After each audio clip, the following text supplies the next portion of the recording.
As twilight settles in, join Evelyn on a quiet return to Rowan's lakeside cottage, where old friendships, crisp autumn air, and the warmth of reunion await.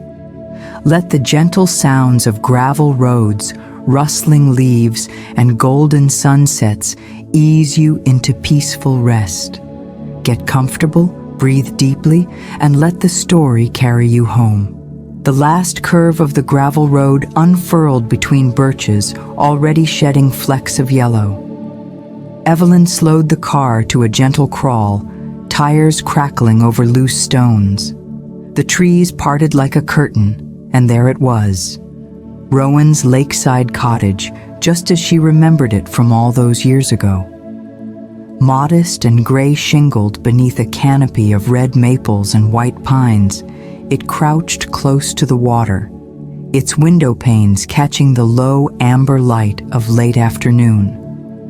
She parked beneath a towering maple whose leaves fluttered down with the easy grace of early autumn. One clung briefly to her windshield before skittering away as she cut the engine. For a moment, Evelyn just sat there, hands on the steering wheel, letting the hush of the place settle into her chest. The world was quieter here. The air smelled of damp earth, cedar, and the faint crispness of approaching fall. Other cars were already lined neatly in the grass along the drive. Priya's old silver hatchback, Jonah's Jeep with the kayak still strapped comically askew on top, Clara's little forest green compact. Evelyn smiled. She wasn't the last to arrive. A small comfort. Some things, at least, stayed the same.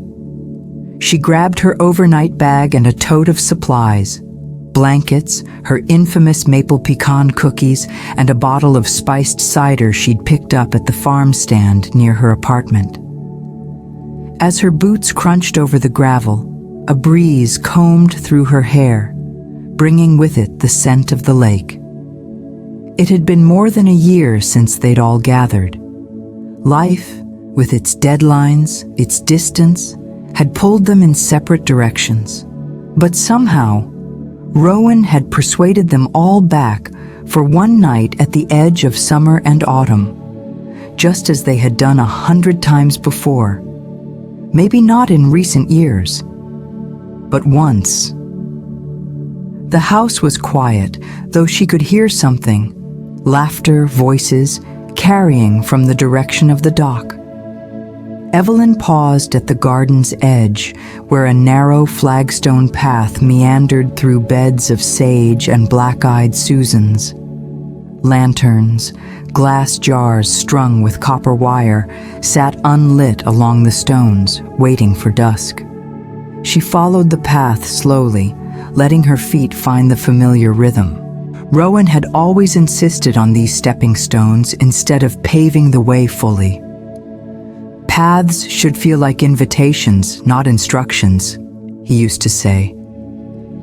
Evelyn smiled at the memory.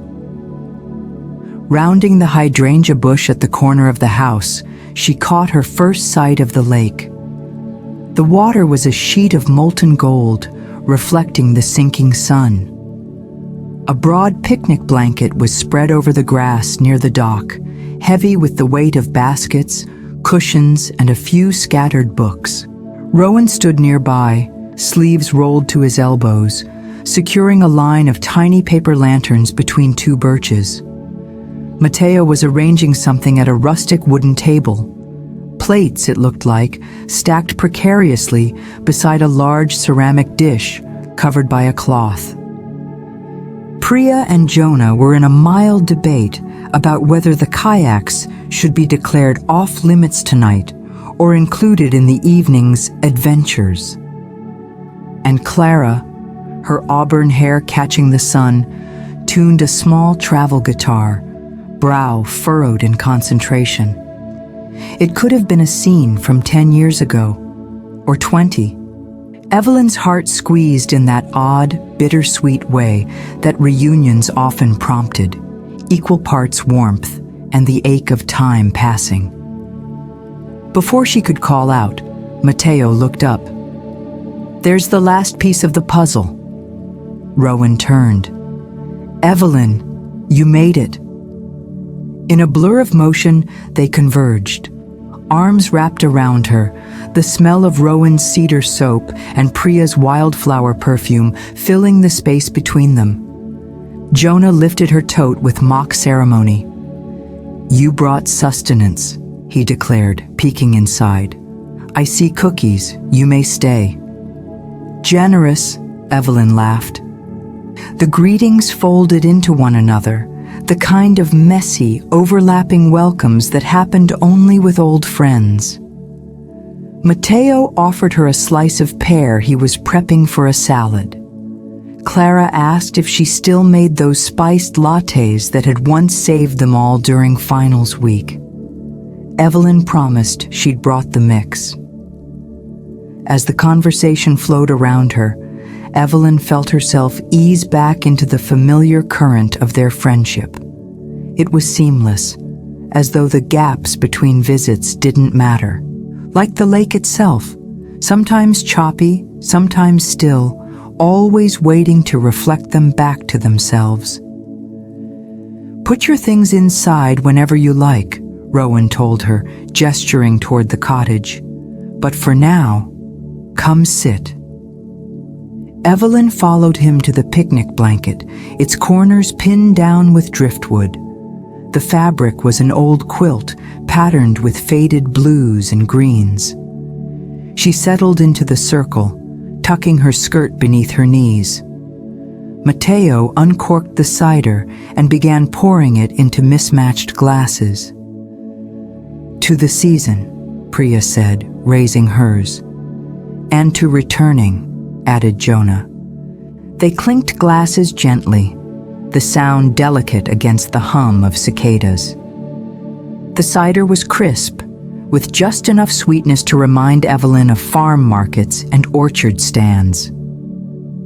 She sipped and looked out over the water where the first cricket had begun to sing. The lake reflected the sky's shifting colors, coral, gold, and the deepening indigo of early evening. Rowan stretched his legs out. Dinner's nearly ready, but first, from somewhere beneath the table, he produced a small wicker chest. The evening's first surprise, he announced. He opened the lid with a flourish. Inside rested a vintage deck of cards, the kind with intricate botanical designs on the back. Evelyn's breath caught. She recognized them at once. Our old game? She asked. Rowan nodded. Exactly as we left it. Years ago, they'd invented a storytelling game using that deck. Each card prompted a memory or a shared tale. It had become a ritual at every gathering, until time and adulthood scattered them like leaves on the wind. Clara reached for the top card and turned it over. It depicted a rowboat beneath a crescent moon. Well, that seems like fate, Mateo observed. Jonah grinned. Who's taking the first paddle out?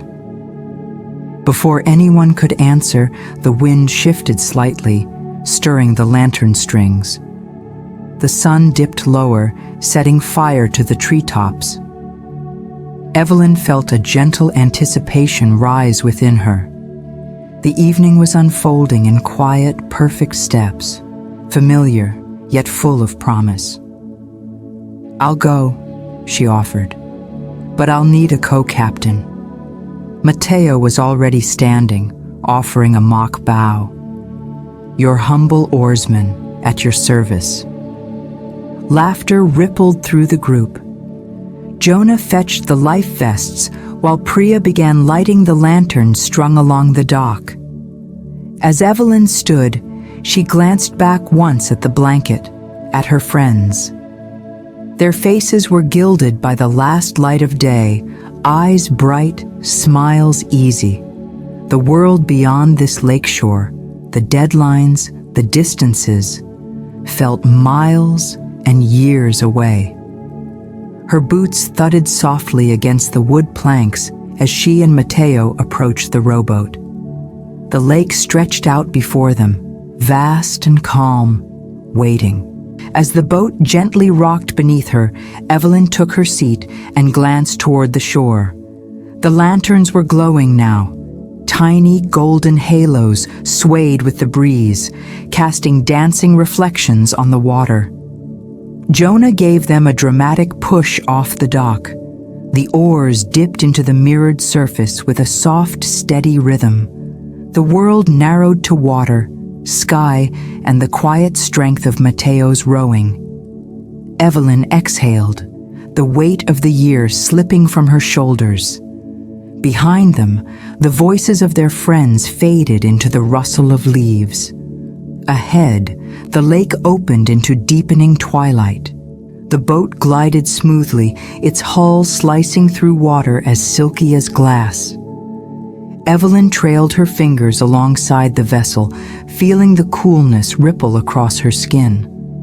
The lake stretched outward in a vast mirror, catching the first stars appearing in the lavender sky above. Mateo rowed with even, practiced strokes, his face calm in the softening light. Neither of them spoke for a while. The hush between them wasn't awkward. It was the comfortable quiet that only old friends could share. Every dip of the oars sent gentle ripples across the surface, distorting the reflections of the birches and pines lining the shore. At last, Mateo broke the silence. "Hard to believe, isn't it? All of us here again." Evelyn nodded. "It feels like no time has passed, and yet, everything's changed." He smiled wryly. "That's life, isn't it? All the big things shift, but the heart of it, the good parts, they stay." The boat drifted toward the center of the lake, where the reflections of the trees grew darker, mingling with the gathering night. A faint breeze stirred Evelyn's hair, carrying with it the scent of pine needles, damp moss, and something sweet, maybe the wild clover that still grew along the water's edge. Evelyn turned, scanning the shoreline.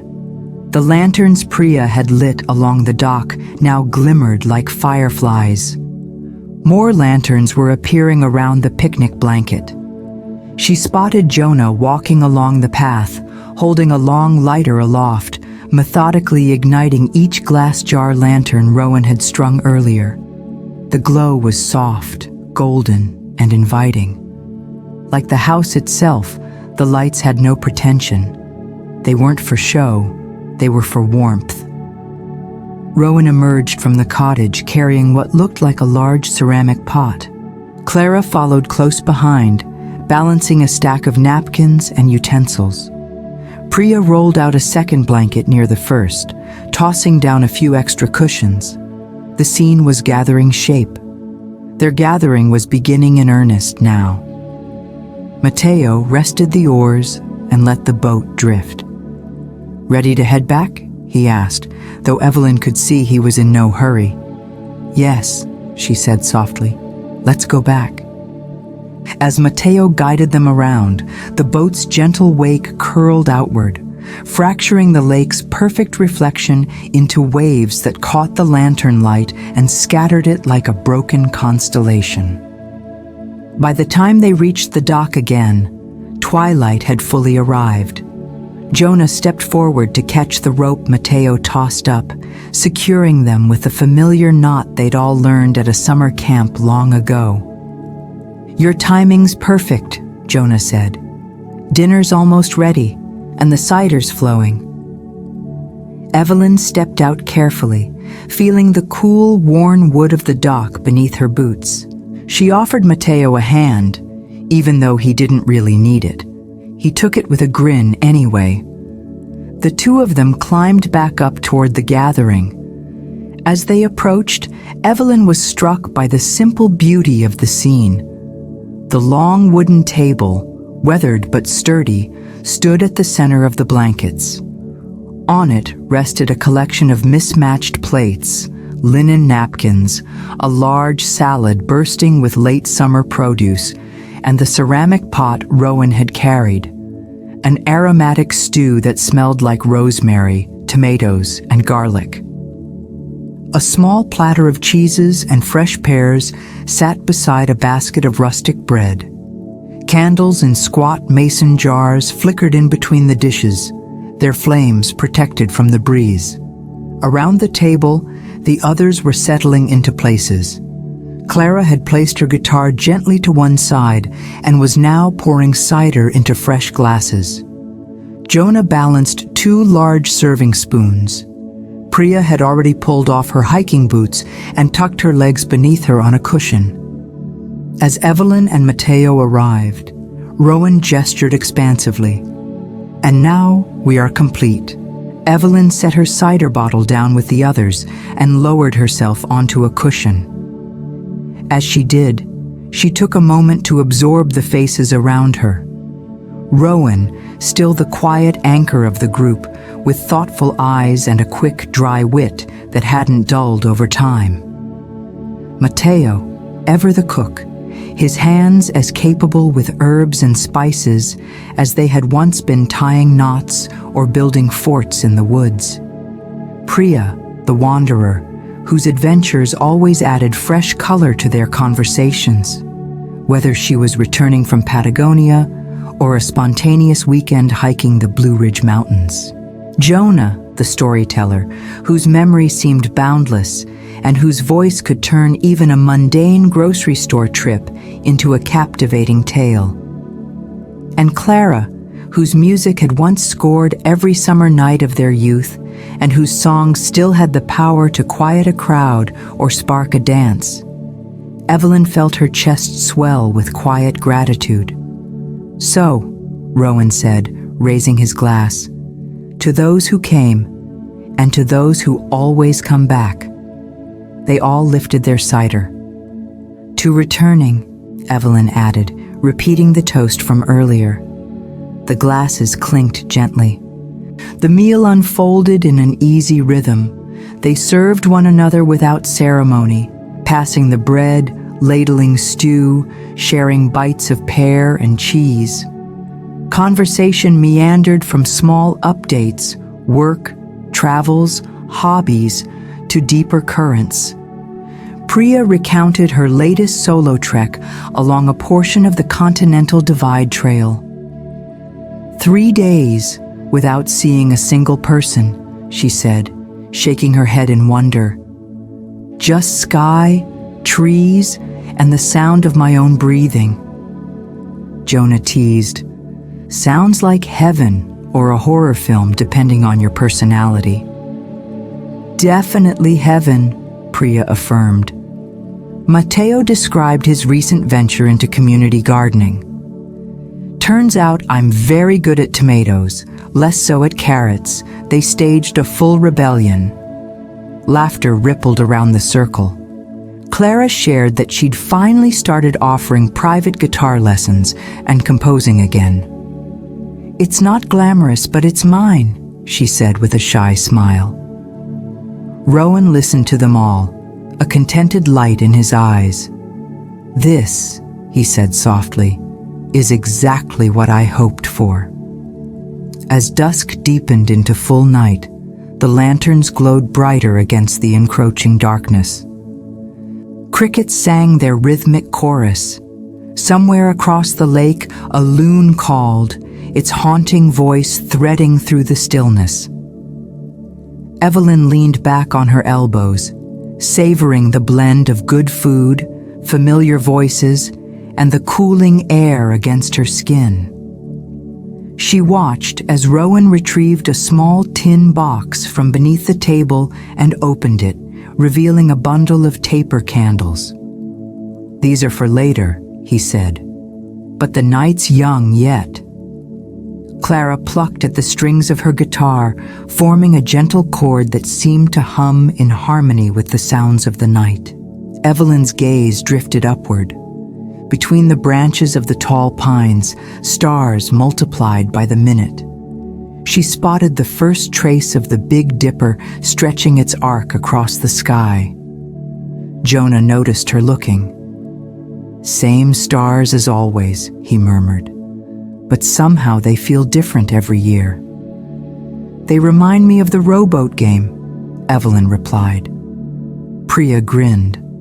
Oh no, not the memory cards. But Jonah was already reaching beneath a cushion. He produced the botanical deck Rowan had brought out earlier.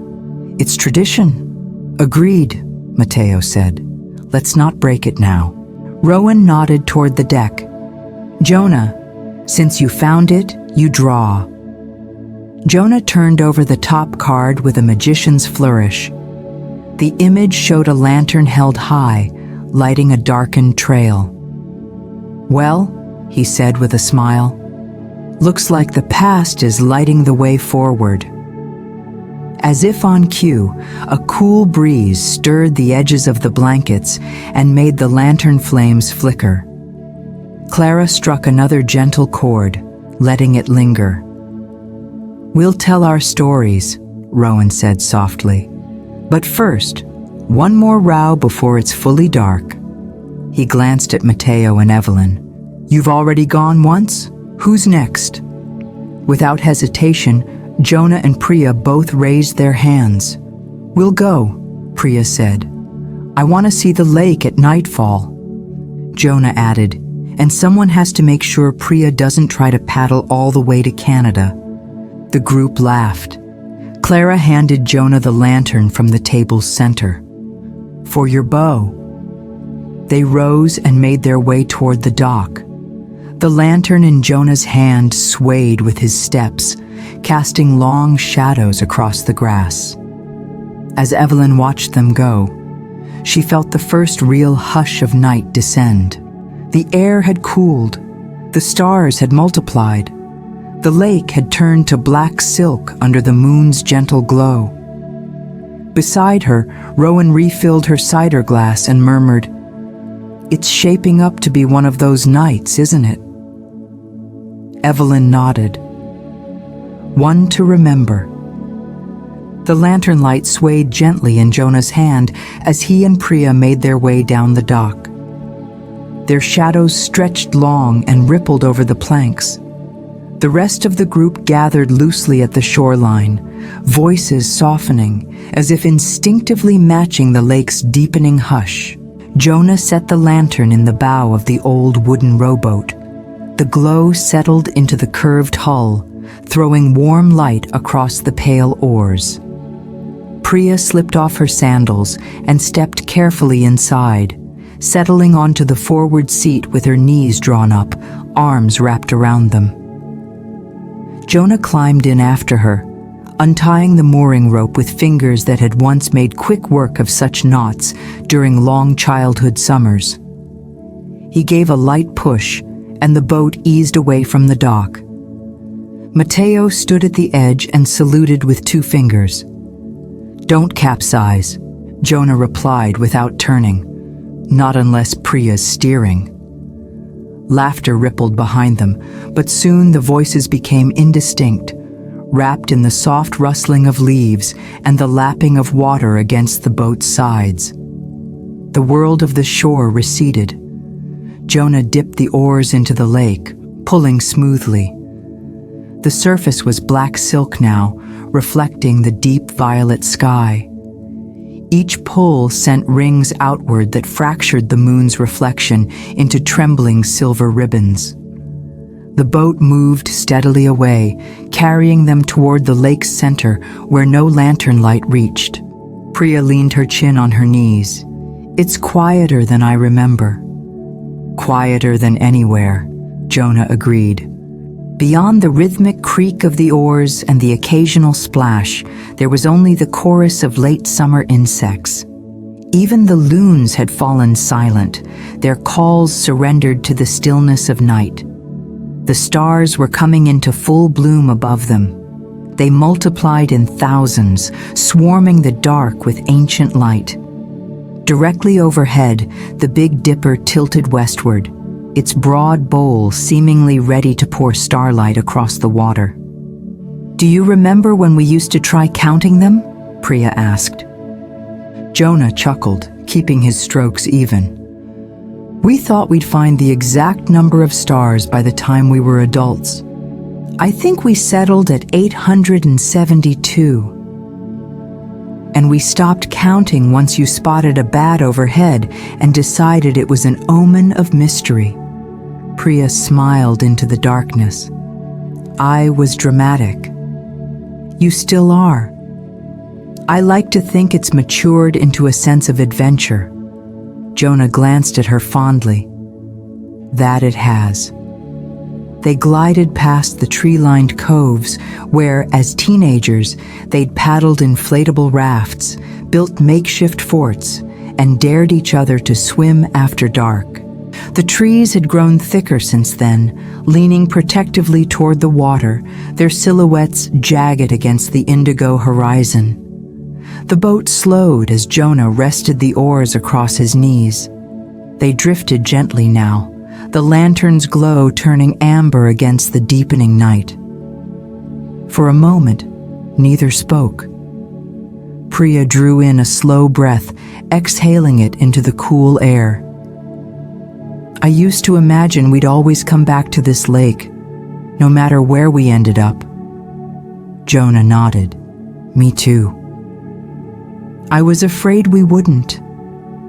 He looked across at her, the lantern casting shadows over her thoughtful face. But we did.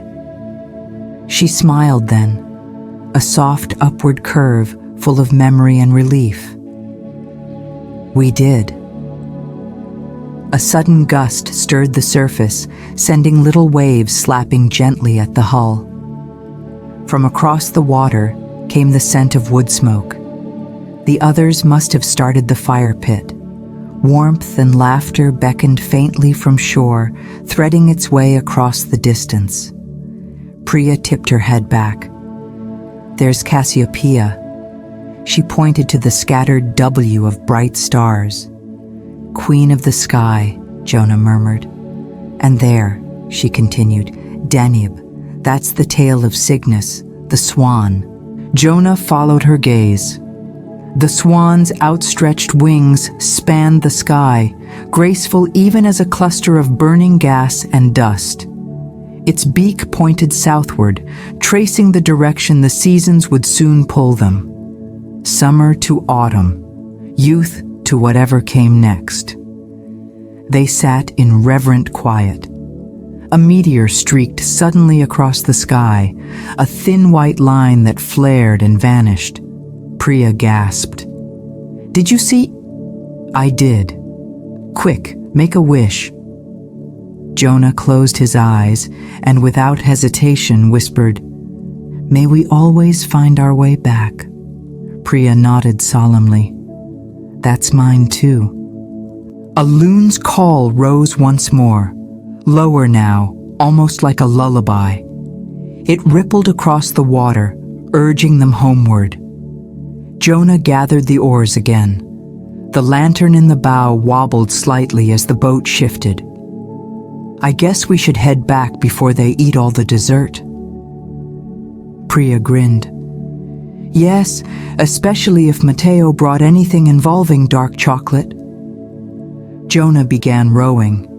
This time, the motion was slower, unhurried. The boat's prow cut through the water with an easy rhythm, a pulse that matched the steady beating of their hearts. The lantern light ahead grew brighter. More had been lit around the picnic space since they'd set out. From this distance, the little gathering of friends resembled a hearth, the kind travelers dreamed of when wandering far from home.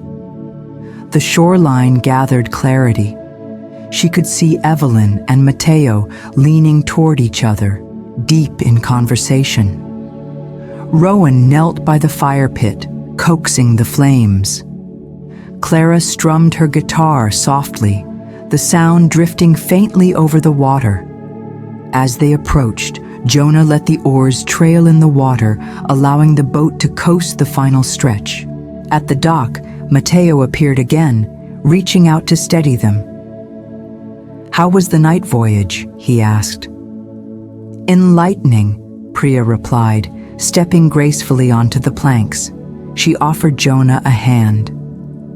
We saw constellations, made profound wishes, and Jonah didn't capsize us even once. A miracle, Matteo quipped. Jonah grinned as he tied off the boat. We also verified that the lake is still extremely deep and extremely wet. Laughter bubbled up as the two rejoined the group.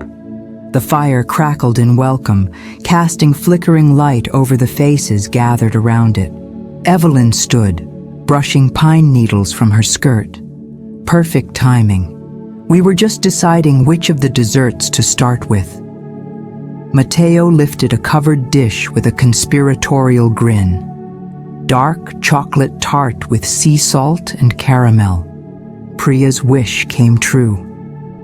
Priya pressed a hand to her heart in mock reverence. Jonah passed her a fresh glass of cider. To wishes, then.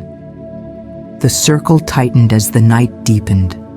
Above them, the stars wheeled slowly on their ancient paths. And behind them, the rowboat rocked gently at the dock, still catching the golden lantern light, as if it too were content to be home. The scent of rosemary and roasted tomatoes mingled with the cool scent of the lake as Evelyn took her seat again beside the others. The fire pit, now fully ablaze, cast a soft, flickering glow across the blankets and table, banishing the deepening shadows that gathered around the trees. Overhead, the first full cloak of stars pressed against the dark sky. Rowan stood at the head of the table. All right, everyone. The harvest supper is served. Let's do this properly. He gestured toward the spread before them with mock formality. The table had been transformed since Jonah and Priya's departure. Matteo's stew had been ladled into wide, rustic bowls, steam rising fragrant and inviting. Beside it rested the butternut and sage tart he had spent the afternoon crafting, its flaky crust golden, the filling flecked with caramelized onion and fresh thyme. A large wooden platter held slices of ripe tomatoes layered with mozzarella and basil. A basket of crusty bread nestled beside a small dish of rosemary butter. Clara had added a late contribution.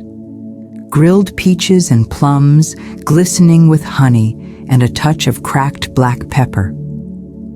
From the orchard stand down the road, she explained.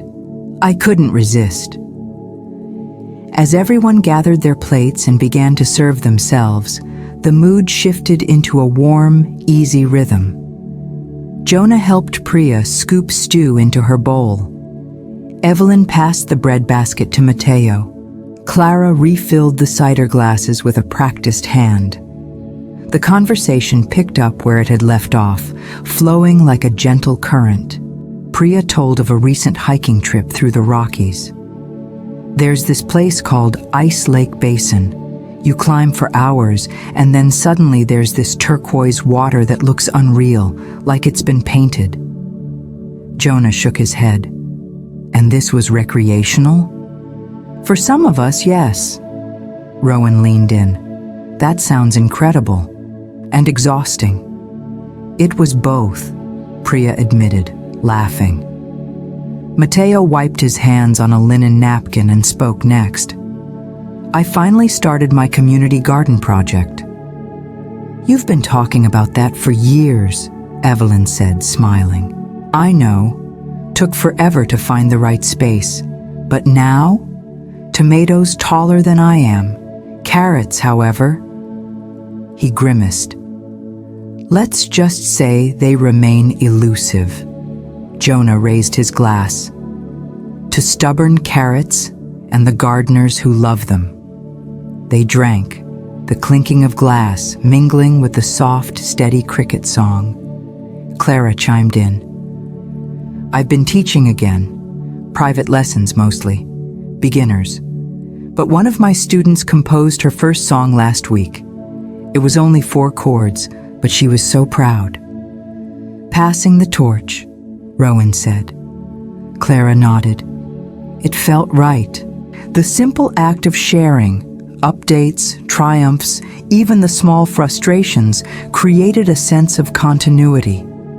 As if no matter where they roamed, they always circled back to each other, to this ritual of gathering. As the meal unfolded, the platters grew lighter and the air grew cooler. Evelyn pulled her cardigan around her shoulders, inhaling the mingled scents of stew, wood smoke, and the dry sweetness of fallen leaves. Rowan paused the flow of conversation. "I was thinking earlier about all the meals we've shared here." "Oh no," Jonah teased. "He's getting sentimental." Rowan ignored him, smiling slightly. "Remember the first time we tried to cook over a campfire out here? That disastrous hobo stew?" Mateo groaned. "The potatoes that didn't cook." "Potatoes?" Priya laughed. "I thought they were rocks." "And the marshmallows that caught fire instantly," Clara added. "An excellent bonding experience," Rowan said, "if not a culinary success." "Clearly we've improved," Evelyn observed, gesturing to the feast before them. "It's the company that stayed perfect," Rowan said quietly. The group stilled, smiles softening, eyes shining gently in the lantern light. For a while, the only sounds were the occasional rustle of leaves overhead and the crackle of the fire. Clara's fingers drifted to her guitar. She strummed a few quiet chords, filling the pause with melody. The notes wove around them, rising and falling like the gentle waves that lapped the dock. Jonah reached beneath his chair and produced the deck of memory cards, the botanical cards they had drawn from earlier. "We never finished our game," he reminded them. "Of course not," Priya said, taking a card. "Traditions don't change." She turned it over. The illustration showed a branch heavy with ripe blackberries. Clara smiled, a symbol of sweetness at the end of summer. Mateo leaned forward. "That's got to be a sign. Dessert is next." Rowan stood and lifted the cloth from a nearby basket. Inside were small ceramic ramekins filled with Mateo's signature dark chocolate tart, each topped with a delicate sprinkle of sea salt. Alongside them rested another treat, Evelyn's maple pecan cookies, golden and crisp-edged. A collective sigh of appreciation swept the circle. "I vote we make this the official meal of the changing seasons," Jonah said, already reaching for a ramekin. They passed the desserts around, the tarts rich and velvety, the cookies perfectly spiced. Conversation softened into the hush that always followed a good meal, a hush filled with full stomachs, happy hearts, and the soothing sounds of the night. Somewhere beyond the ring of light, an owl hooted. Clara strummed a new chord.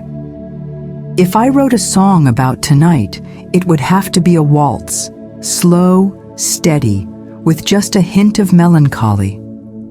Rowan nodded. "A song for the space between seasons." They all grew quiet again, savoring the moment, letting the food and the warmth of friendship settle into their bones.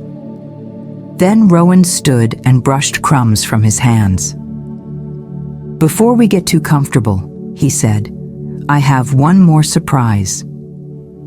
He stepped away from the table and toward a weathered wooden crate at the edge of the clearing. Lifting the lid, he withdrew a bundle wrapped in linen. When he unfolded it, the contents gleamed softly in the firelight.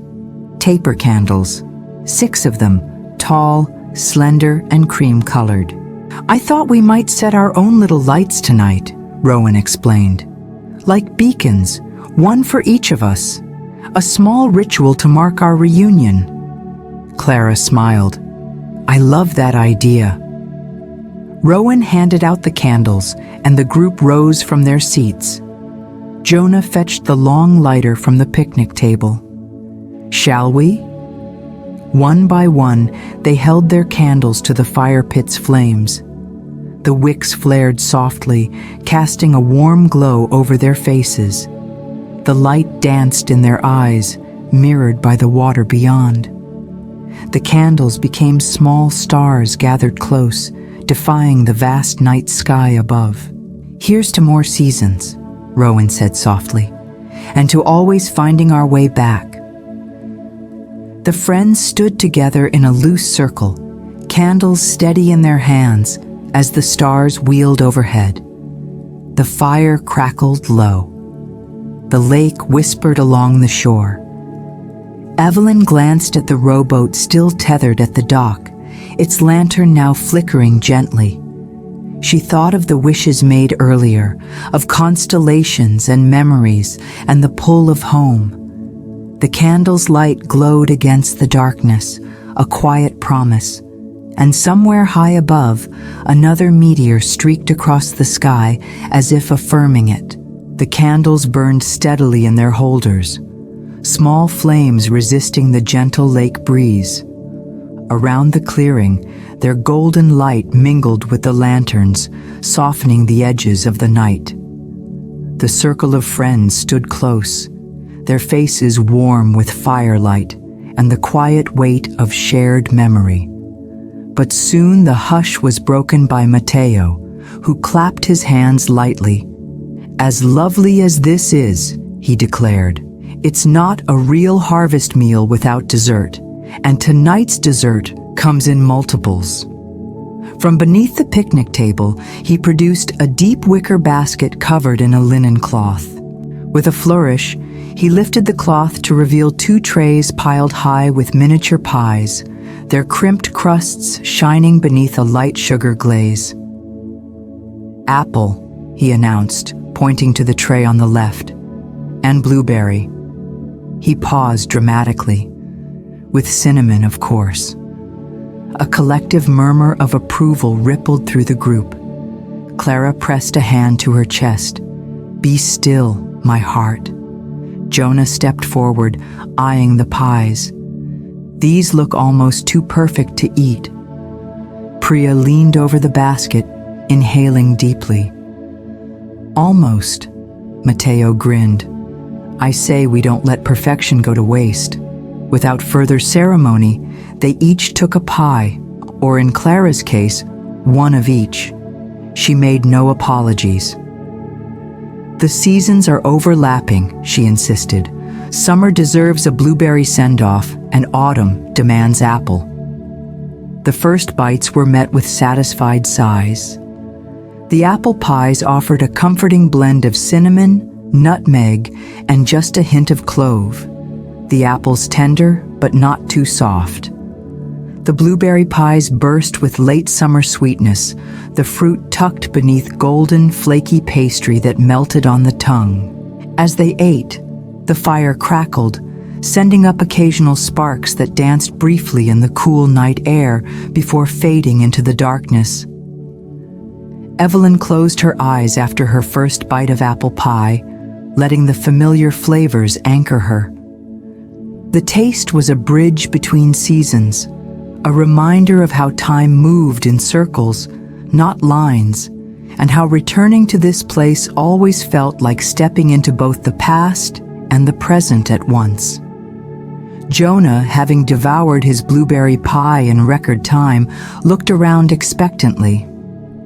"I do believe, according to tradition, this is the moment for stories." Priya nodded. "It wouldn't be a proper gathering without a good tale or two." Clara set her guitar beside her and stretched out on the blanket, propping herself up on one elbow. "Do you want one from this summer or something older?" "Older," Rowan decided. "Something from the legendary days." Jonah rubbed his chin thoughtfully, playing up the performance. "Very well. Gather close all, for I shall tell you the tale of the midnight heron." Groans and chuckles circled the group. "The midnight heron again?" Matteo asked. "You tell this every year." "And every year it gets better," Priya added. Jonah began, his voice low and dramatic. "Once, Long ago, 10 years, Evelyn interjected. Long ago, Jonah continued undeterred, there lived a great, ghostly heron. It haunted this very lake, only appearing when the moon was high and the night utterly still. Its cry could lure even the wisest camper from the safety of their sleeping bag, drawing them toward the shore. Rowan feigned shivering, though he smiled. The heron, Jonah went on, was said to guard a hidden cove, a place where, if you dared approach at midnight, you would find not fish or frogs, but treasures left by the lake's earliest visitors. Canoe paddles carved by hand, arrowheads, lost coins from wandering travelers. Clara grinned, and none of us ever found it. Because none of us were brave enough, Jonah insisted, until one night Priya, boldest among us, swore she would find the cove. She borrowed Mateo's flashlight and... Which broke halfway through the search, Mateo interrupted. Details, Jonah waved him off. She disappeared into the reeds, and just when we thought she'd become the heron's next victim, she returned. With a kayak paddle, Priya finished laughing. It had washed up in the reeds, hardly ancient treasure. But it was treasure to us, Rowan said. The group nodded, the memory vivid even after all these years. Evelyn remembered it well. The thrill of sneaking along the shore, the snap of reeds beneath their feet, the hush of water under the moon. They had been fearless then, or at least brave enough together. Has anyone actually seen this fabled heron since? Clara asked. They looked out over the dark lake. The moon had risen higher, casting silver paths across the rippling surface. As if summoned, a silhouette lifted from the far shore. A heron, its wings wide and steady, gliding silently over the water. There, Priya pointed. The group watched in reverent silence as the bird passed overhead, wings barely disturbing the night air. It disappeared into the shadows beyond the trees.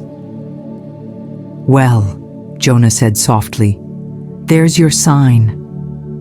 Mateo lifted his cider glass. To the midnight heron and to the treasure of good company. They toasted, their glasses catching the firelight and starlight alike. As the last pie crumbs were brushed away and the plates gathered, Clara began to hum a quiet tune, one Evelyn recognized from their younger days. It had been an impromptu song once, composed around another fire years ago, when they had sworn to always return here, to this lake, no matter how life scattered them. Clara's voice joined the guitar, low and steady. Seasons turn, and so do we, anchored by this memory. The others picked up the chorus.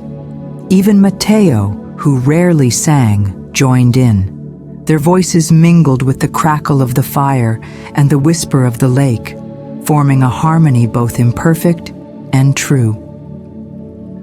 When the song faded, Rowan stood and stretched, his silhouette framed by the fire behind him.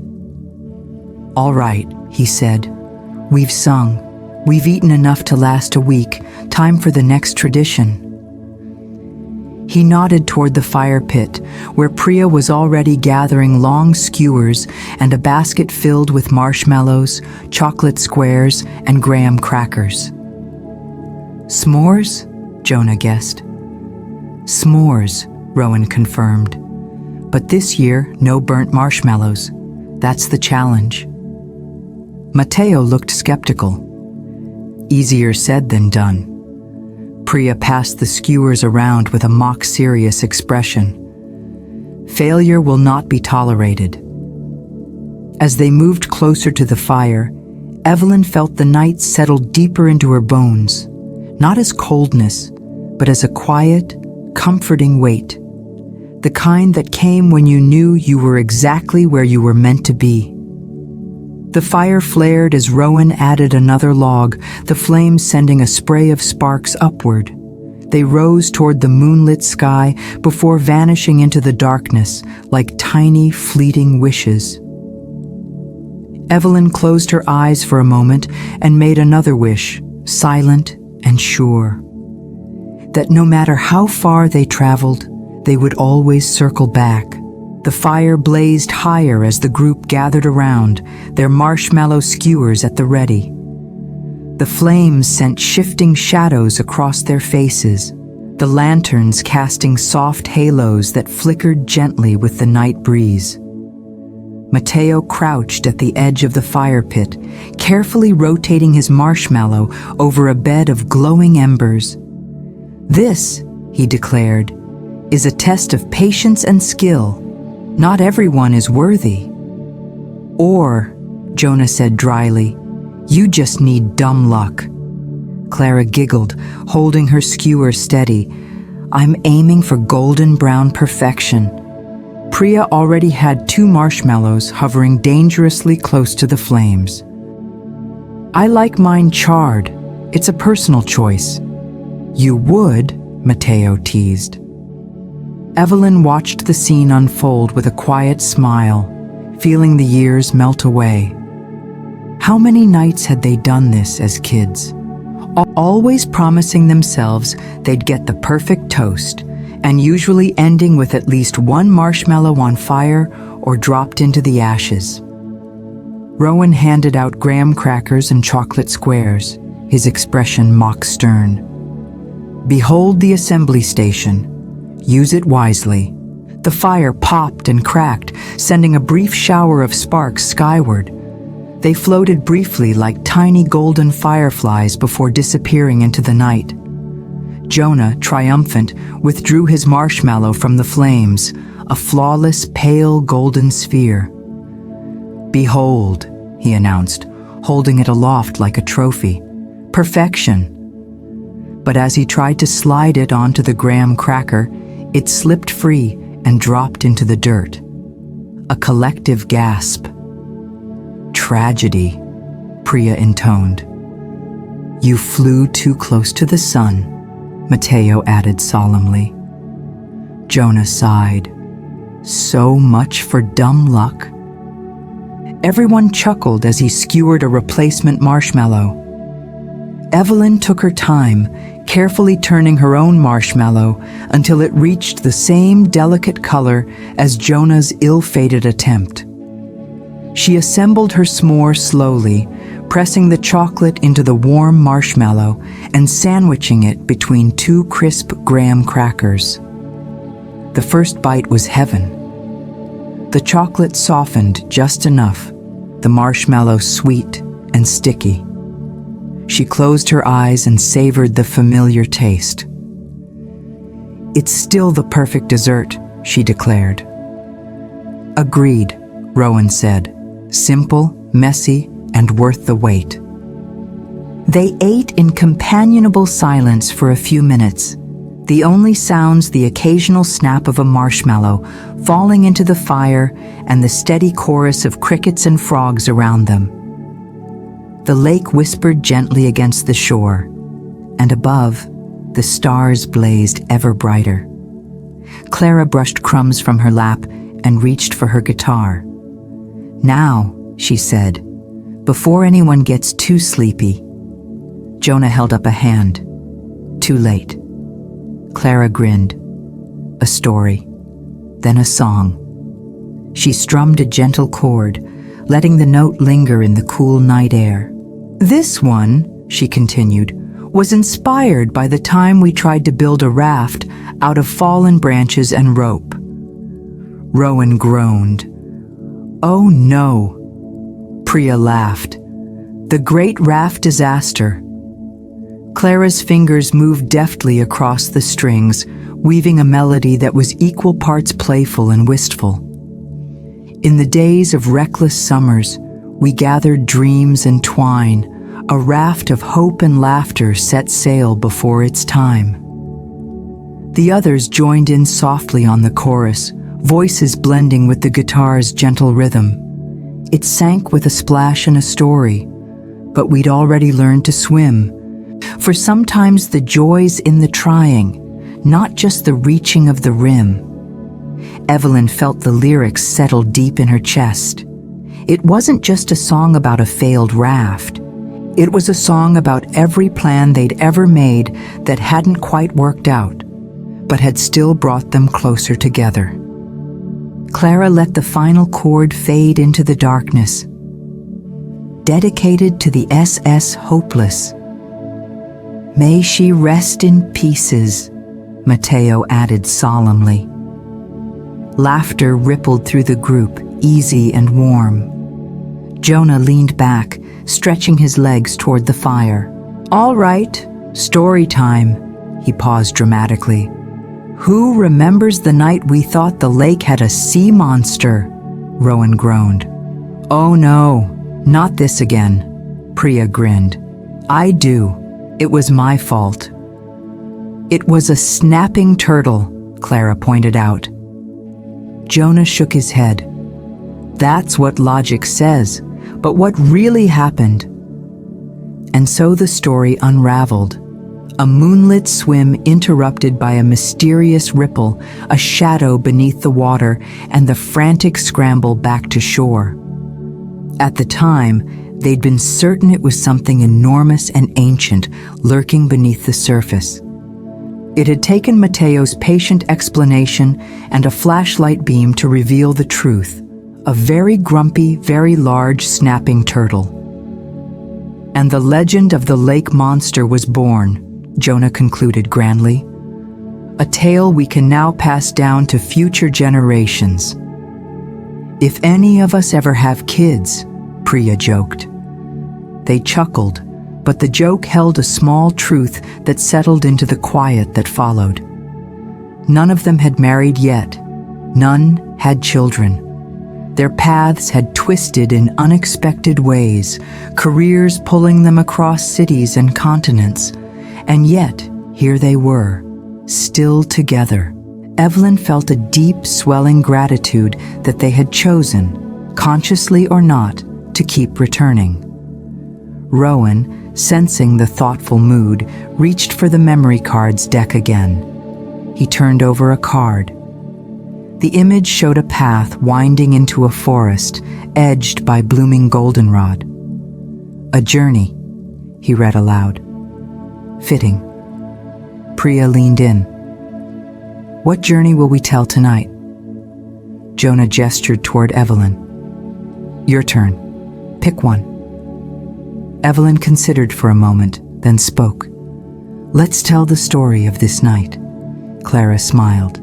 "The beginning of our next chapter."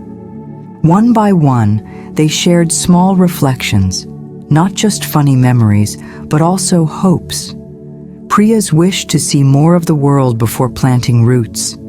Mateo's dream of opening a small cafe by the water someday. Jonah's secret desire to write the novel he'd always joked about. Clara's plan to finally record an album of her own songs. Rowan's vision of keeping the cottage as a place for future gatherings. And Evelyn? She surprised herself by admitting, "I want to find balance between chasing what's next and cherishing what I already have." No one teased, no one laughed. They all understood. The fire burned lower, casting long, wavering shadows. Above them, the stars glittered like scattered pieces of memory. Clara's guitar strummed again, softer this time, a lullaby tempo. The melody wove through the night, wrapping them in its quiet embrace. Evelyn leaned back, letting the music and the warmth of the fire lull her into a gentle stillness. Tomorrow would bring whatever it brought. But tonight they were exactly where they needed to be. As Clara played the final chord, the breeze stirred the treetops, and the flames shifted, sending a new spray of sparks upward. tiny lights rising into the night, carrying their stories with them. As the last note of Clara's song faded into the hush, the fire burned low and steady, its flames reduced to glowing embers that pulsed softly in the dark. The circle of friends sat in a comfortable quiet, each lost in thoughts stirred by the music and stories. The sounds of the lake, the gentle lap of water against the dock, the rustle of leaves overhead, and the steady chorus of crickets filled the space where words were no longer needed. Then Priya stirred, brushing crumbs from her lap. "Anyone else feel the pull of a little midnight wandering?" Her voice was low, conspiratorial. "It's practically a tradition." Jonah grinned. "To the old tree stump?" Clara clapped softly. "Yes, the sacred site." Evelyn glanced at Rowan, who nodded. "The path's still clear. I kept it trimmed." Priya stood and gathered 2 lanterns from the picnic table. Their glass panes were etched with delicate star patterns that scattered the light in soft, dappled bursts. She passed one to Evelyn. "Ready?" Evelyn took the lantern by its curved brass handle, the warmth of the metal grounding her. "Always." The others murmured their encouragement, but stayed behind by the fire, their forms silhouetted against the glowing coals. Clara lifted her guitar again, plucking a gentle tune to accompany their departure.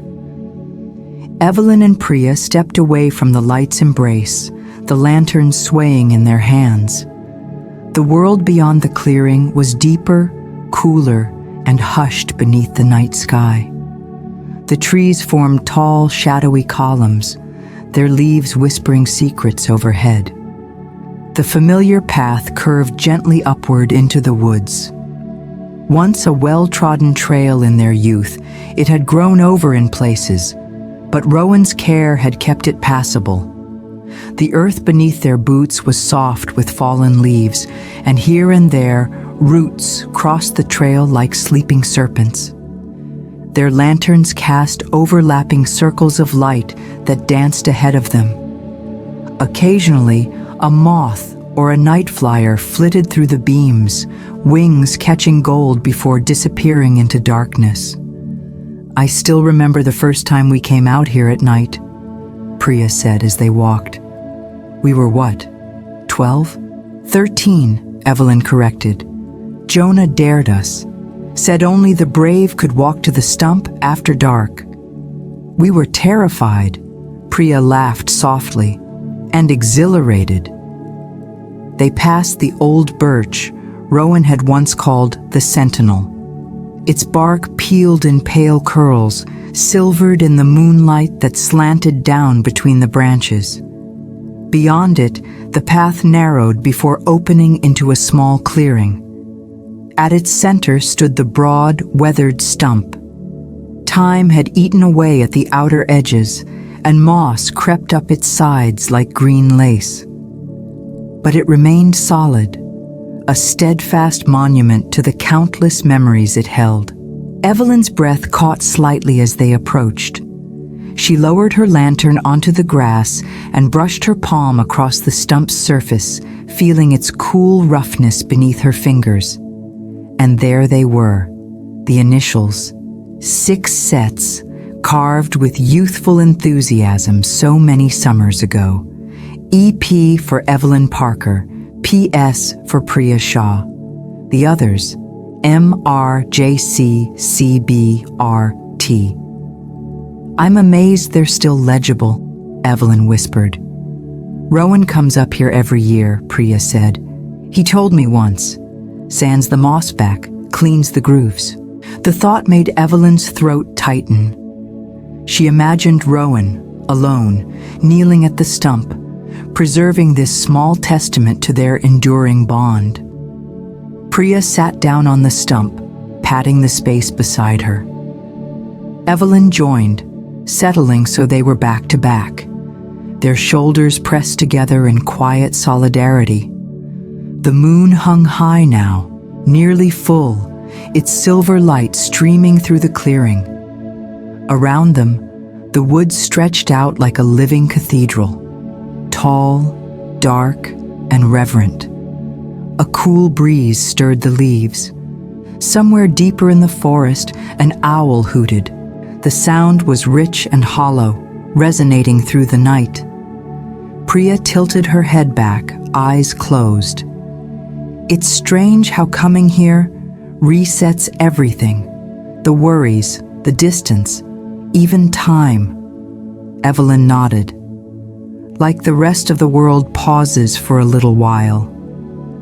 I needed that pause, Priya admitted, her voice soft. Lately, everything's been moving so fast. New projects, new people. It's exciting, but exhausting. I know the feeling, Evelyn murmured. Sometimes I wonder if all this rushing forward means we're losing sight of what we actually want. Priya reached over and took Evelyn's hand. That's why we come back, to remember. They sat quietly for a while, sharing the silence as the forest moved gently around them. A single leaf fluttered down, spiraling through the moonlight before landing at their feet. Priya opened her eyes and smiled. Do you remember the first wish we made here? Evelyn chuckled, that we'd all become famous explorers and live in a treehouse together.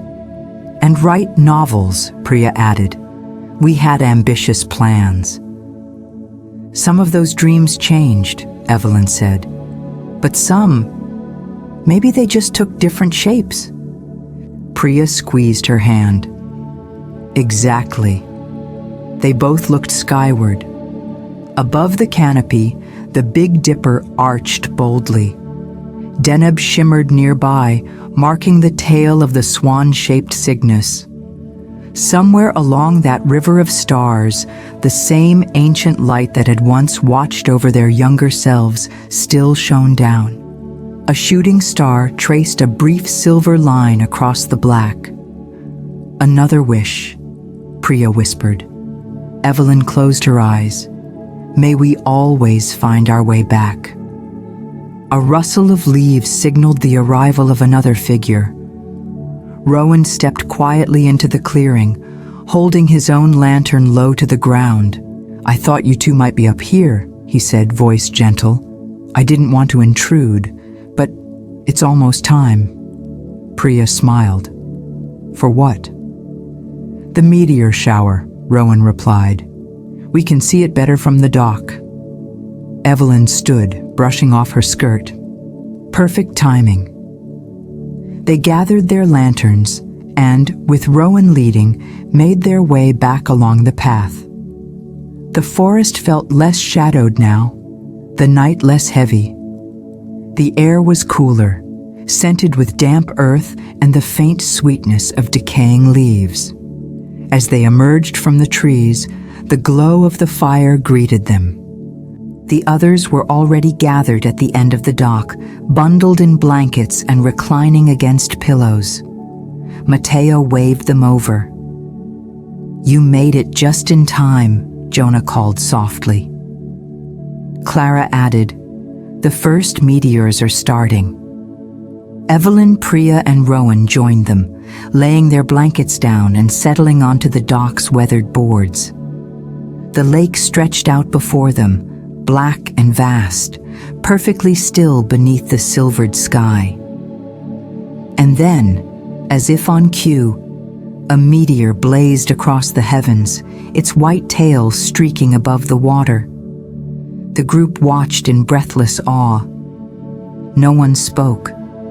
No one needed to. The night held them close, wrapped in its timeless star-studded embrace. Their candles still burned by the shore, small, steady beacons casting reflections across the water. Evelyn leaned back against Priya's shoulder, the cool wood of the dock pressing against her spine, the hush of the lake settling into her bones. She thought of the stump, the initials, the stories, the wishes. They had all changed, They had all stayed the same. Above them, another meteor flared bright against the darkness. The season was turning, and they were here to witness it, together. The dock creaked softly beneath the group as they shifted, wrapping themselves tighter in the blankets. The night had deepened into a velvet darkness, broken only by the gleam of stars overhead and the scattered golden reflections of the lanterns left burning along the shoreline. The lake lay utterly still. Even the wind seemed to have paused, holding its breath along with them. Evelyn sank back into the nest of pillows and soft throws they'd spread across the dock. Her blanket smelled faintly of cedar and wood smoke from the fire. Priya leaned beside her, sharing both warmth and silent companionship. Above, the night sky was alight with anticipation. The meteors had begun to fall. At first, they came as brief flashes, thin, silvery streaks slicing through the dark. Then a longer, brighter trail flared across the sky's vast dome, drawing a collective murmur from the group. "That's two already," Jonah whispered, pulling his own blanket up around his shoulders. "Good omen." Rowan emerged from the shadows near the boathouse, carrying a tray. A faint glow followed him. Small lanterns hung from curved hooks he'd driven into the dock's edge earlier in the summer. He set the tray down carefully in the center of the group. "Hot cocoa," he announced softly, almost reverently. "Spiced, of course, with cinnamon and a little cardamom." "And," Matteo added, lifting a canister with a grin, "whipped cream." A warm chuckle rippled through the circle. Clara leaned over and helped Rowan distribute the small ceramic mugs. They were mismatched, no two the same, souvenirs from various trips and flea markets, each carrying a quiet history of previous gatherings. Evelyn accepted hers, fingers curling around the mug's welcome heat. The cocoa smelled of dark chocolate and fragrant spices. She waited as Matteo crowned it with a generous swirl of whipped cream, which caught the lantern light like a snowdrift. Jonah raised his mug first. To long nights, old stories, and the magic of not being in a hurry. They clinked gently. The sound was soft, but it carried across the water like a small, contented bell. Evelyn took her first sip. The cocoa was rich and slightly bitter beneath the sweetness of the cream, the cinnamon warming her tongue. She sighed deeply, the taste unlocking 1,000 memories of similar nights, though none, she thought, quite as perfect as this one. "I remember the first time we tried making cocoa at the lake," Priya said, her eyes bright with amusement. "We burned the milk and forgot the sugar." Matteo groaned. "It was like drinking hot mud." "I think we were proud of it anyway," Rowan added. Clara smiled. "We were proud of everything back then. Our terrible raft, our ghost stories, our tree fort with a roof that leaked." "We made our own adventures," Evelyn said. "And somehow," Jonah murmured, looking up at the sky, "those little adventures became the stories that shaped us." The next meteor was brighter, a brilliant white line that burned long across the constellations before vanishing into the darkness. Clara gasped softly. "That one's mine." "Did you make a wish?" Priya asked. Clara nodded. "Of course." One by one, they each admitted to silent wishes, offered to the falling stars without elaboration. None pressed the others for details. Some wishes were too tender, too new to name aloud. Evelyn closed her eyes briefly. Her wish wasn't complicated, just this. More nights like this, more chances to gather before the seasons, and time itself shifted too far ahead. Jonah broke the thoughtful pause. You know, we always watched these meteor showers when we were kids. And every time, I'd tell myself that by the next year, I'd have everything figured out. He gave a self-deprecating smile. I never did.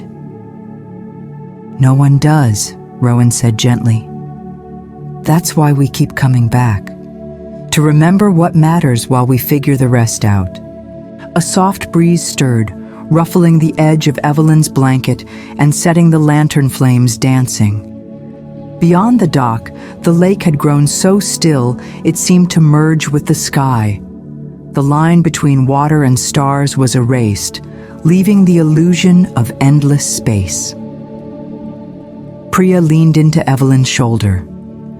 I think sometimes places like this remember for us, even when we forget. They fell into a quiet watchfulness again, eyes fixed on the heavens. The meteors continued their steady fall, some bright and lingering, others quick as thoughts. Clara's guitar rested nearby, untouched for now. The moment was too sacred for music. The night itself was composing a lullaby in the hush of the water, the hum of insects, and the occasional sigh of the breeze. After a while, Matteo stood and carefully gathered the empty cocoa mugs back onto the tray. His movements were slow, deliberate, as if reluctant to break the spell. He carried them back toward the fire pit, now reduced to glowing coals. When he returned, he brought more blankets. Without a word, they spread them over the group, layering warmth against the deepening chill. The sky turned a darker shade of indigo, the stars blazing even more brightly in contrast. A particularly bright meteor shot across the southern sky, leaving a glowing trail behind it. Jonah let out a low whistle. That one's for all of us. Evelyn found her gaze returning to the constellations she knew best. Cassiopeia, the Big Dipper, Cygnus, the Swan, soaring through the Milky Way. As a child, she'd believed the stars were fixed, unchanging.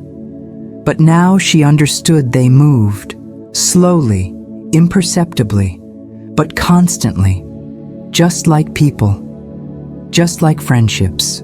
She reached out and grasped Priya's hand. Priya squeezed back. Jonah shifted closer, resting his head lightly against Clara's knee. Rowan sat cross-legged, the nearest lantern casting a soft halo around him. Matteo reclined on his back, hands folded beneath his head, eyes half-lidded in quiet contentment. No one felt the need to speak anymore. The meteors spoke for them, silent affirmations that moments like this, though fleeting, were eternal in memory. The dock beneath them, the friends around them, the stars above, they formed a constellation of their own. The breeze sighed again, cooler now, carrying the scent of pine and the faint sweetness of distant wildflowers. Evelyn smiled into the night. They had returned, and for now, that was enough. The meteors continued to fall, each streak a silent brushstroke across the canvas of the night. Some flared bright and brief, others traced slow arcs through the constellations, leaving behind shimmering trails that lingered in the eyes long after they'd faded. The friends lay scattered across the dock like drifting leaves, wrapped in blankets, heads resting against each other's shoulders or pillows hastily gathered from the picnic blankets. It was the kind of closeness that needed no announcement, just the ease of long-form trust. Jonah broke the comfortable hush with a soft sigh. We used to think making wishes on shooting stars would change everything.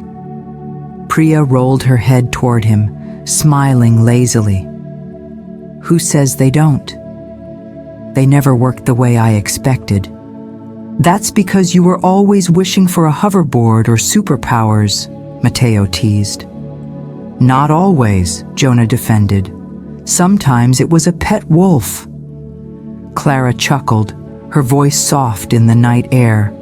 For the record, I still think the wolf would have suited you. Evelyn looked up at the sky, tracking another meteor. Maybe wishes don't change the world around us. Maybe they change how we move through it. Rowan nodded slowly, considering.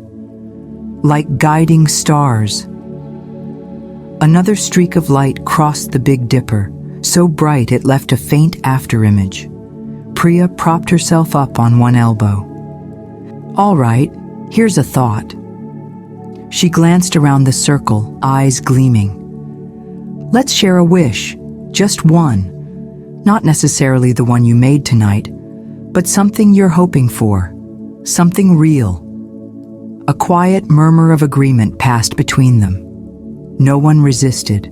No one said they were too old for such things. Priya began. I wish I'll keep finding places that take my breath away, not just far-off mountains or canyons, but little places, moments. Evelyn smiled. That sounded exactly like Priya.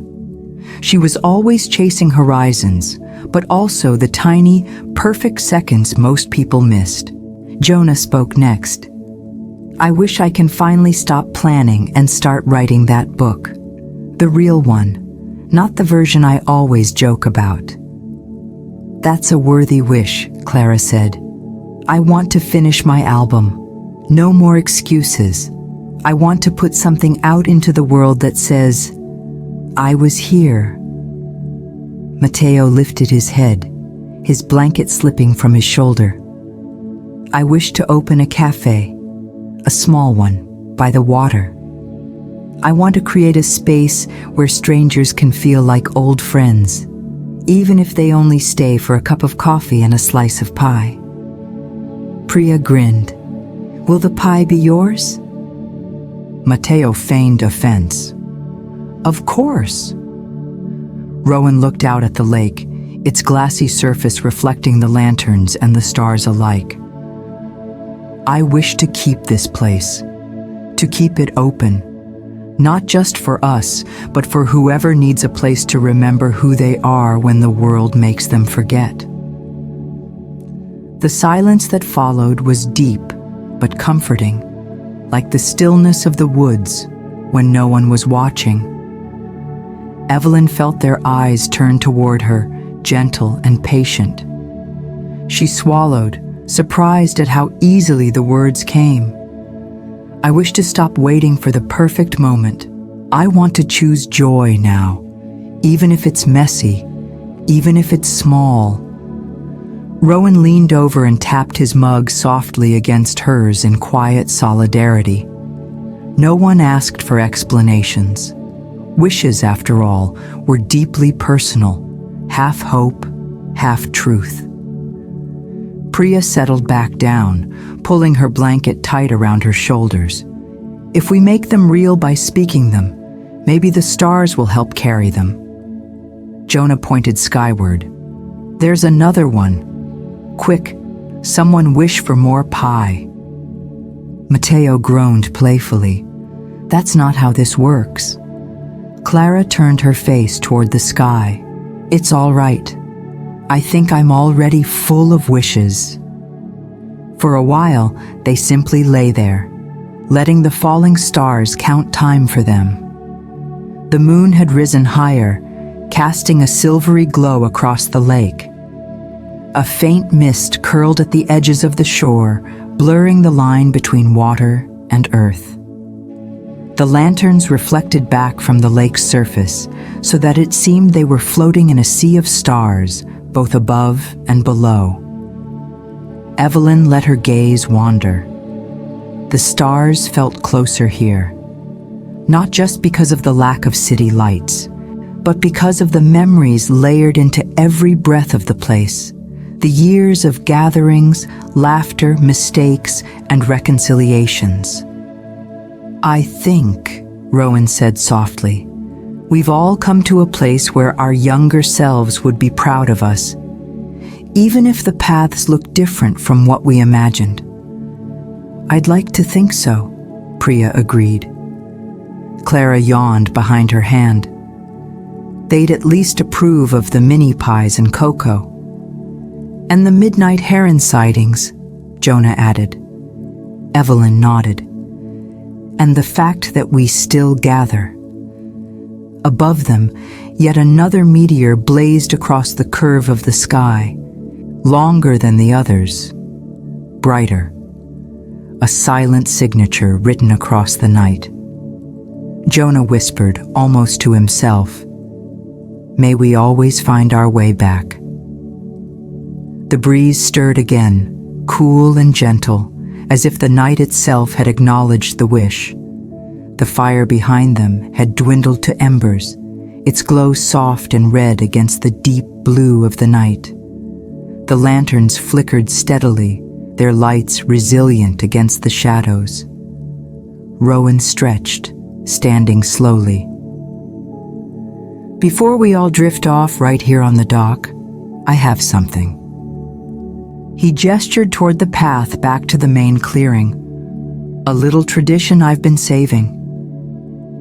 Evelyn and Priya exchanged curious glances but stood, stretching out the stiffness from sitting so long.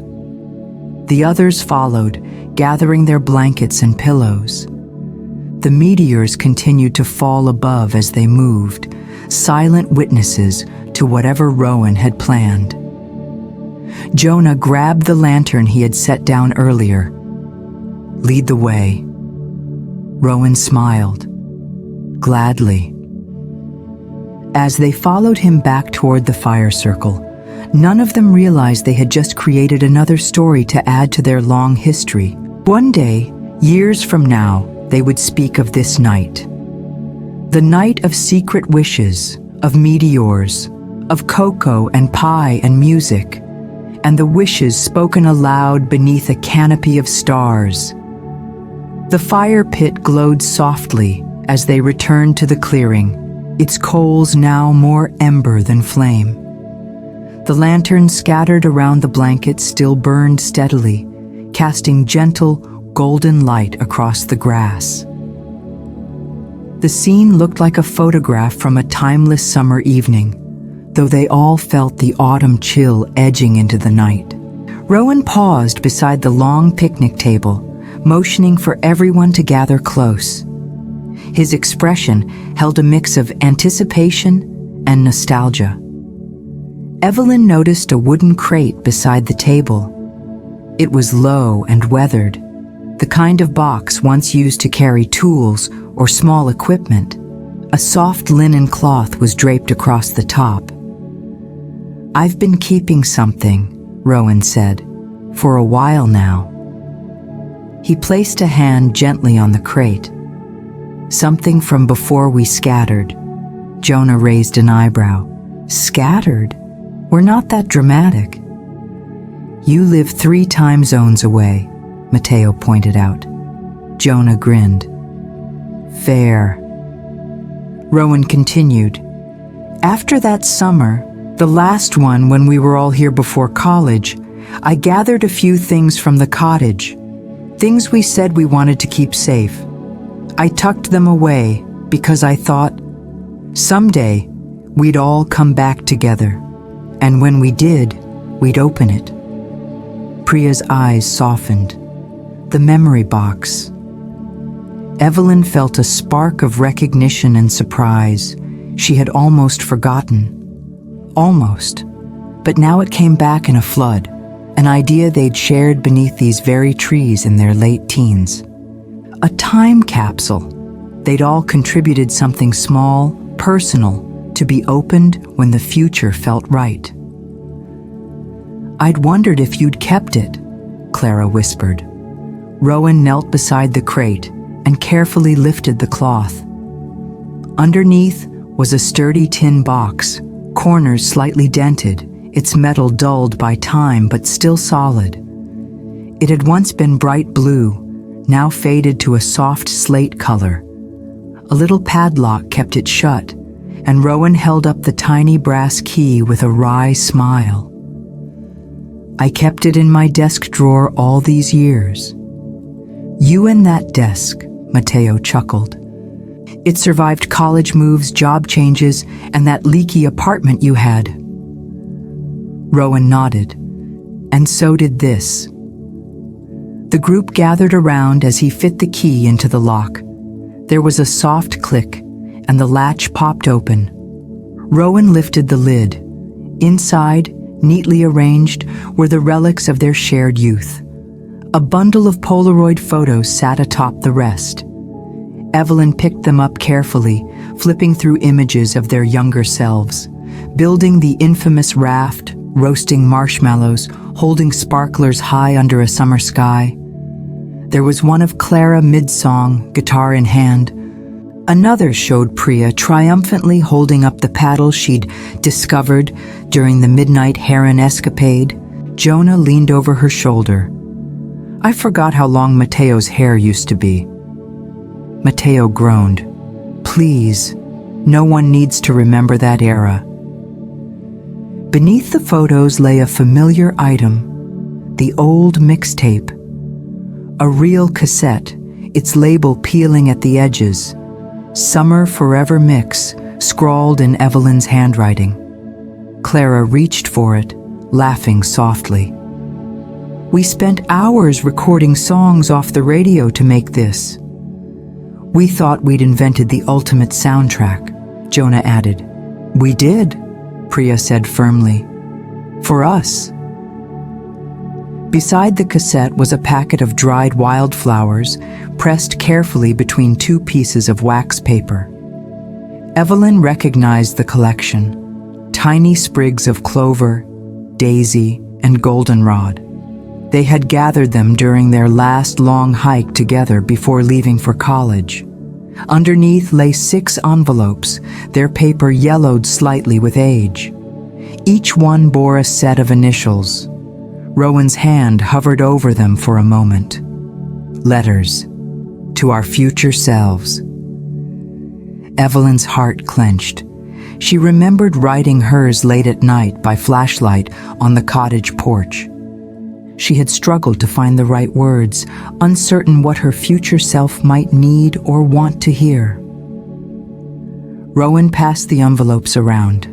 The group handled them reverently, as though the fragile paper might crumble under careless touch.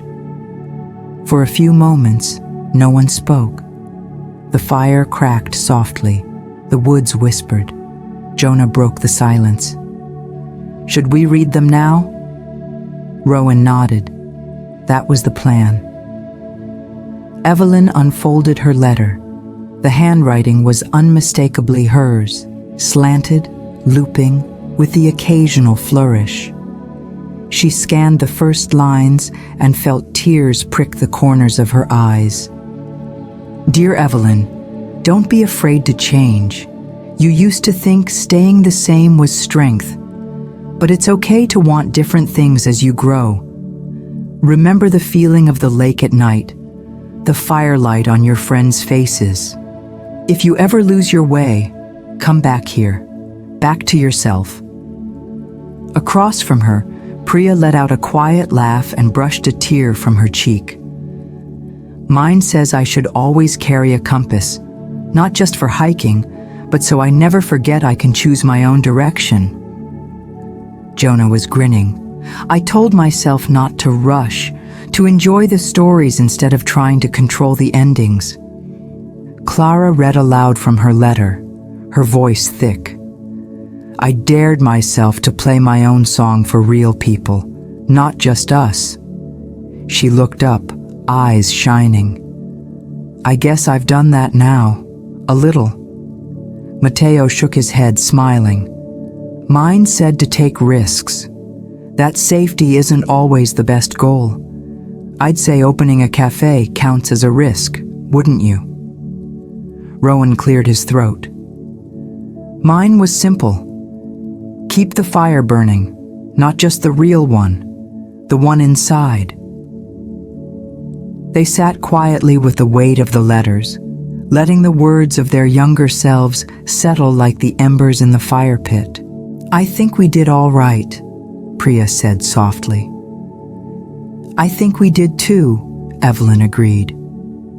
Rowan gathered the letters gently and returned them to the tin. "We'll keep them here for the next time. But first," he added, a sly smile tugging at the corner of his mouth, "there's one more thing." He reached into the crate and pulled out a small folded sheet of paper. It had been tucked beneath the letters, almost forgotten. Unfolding it, he revealed a crude map. The paper was yellowed and creased, the ink faded but still legible. The lake was sketched roughly, with exaggerated landmarks. The Sentinel Birch, Heron's Cove, the Raft Graveyard, and near the center, treasure, marked in bold, enthusiastic handwriting. Jonah laughed. "I can't believe you kept the treasure map." "We never did find whatever it pointed to," Clara said. Rowan held the map up. "Maybe we weren't ready before. Maybe we needed to grow into it." Evelyn felt her heart lift. "A new adventure?"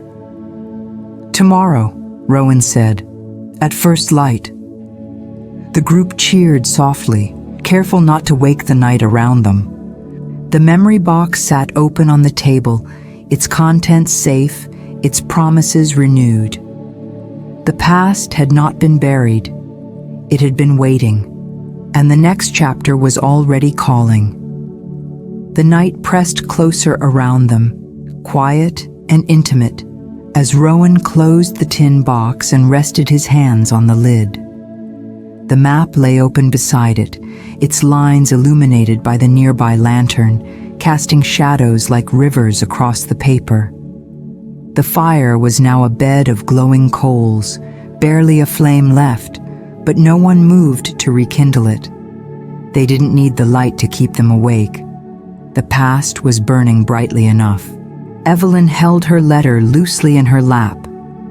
She'd read it twice already, tracing the words with her eyes as if they might change or reveal something she'd missed all those years ago. Don't be afraid to change.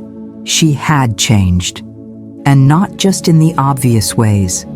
She had let go of the rigid plan she once held, the version of adulthood where everything was mapped out, every milestone achieved on a schedule. Her younger self had been wiser than she'd realized. Across from her, Jonah still held his letter, though he'd stopped reading it. His thumb traced the edges absent-mindedly, while his gaze remained fixed on the mist rising from the lake. "I'd forgotten how serious we were about these," he said softly. "At the time, I thought we were just being dramatic." "We were always dramatic," Priya murmured, smiling. "But we meant it." Rowan looked around at them all. "That's why I kept them. I figured, if the day came when we wanted to remember who we used to be, the letters would help." Clara, still clutching her own envelope, nodded. "It's like time travel, little versions of ourselves reaching out across the years." Matteo leaned forward, elbows on his knees. "Mine surprised me." He unfolded his letter again and read aloud. "Take risks. Don't settle for safe choices just because you're afraid to fail." He looked up, a soft grin tugging at his mouth. "At 18, I thought I'd have a corporate job by now, something predictable. But that didn't feel right, so I went back to what I loved, cooking. And now," he gestured toward the group, "here I am, still taking risks, and somehow still surrounded by you lot." Evelyn felt warmth spread through her chest. Priya unfolded her own letter. "I wrote, keep moving, keep exploring, but don't run so fast you forget to stop and see where you are." She chuckled softly. "That's still my biggest challenge." "You've always been the brave one," Clara said. out there chasing mountains while the rest of us chase stability. Priya shrugged. Brave? Maybe. Or just restless. Clara shook her head. Brave.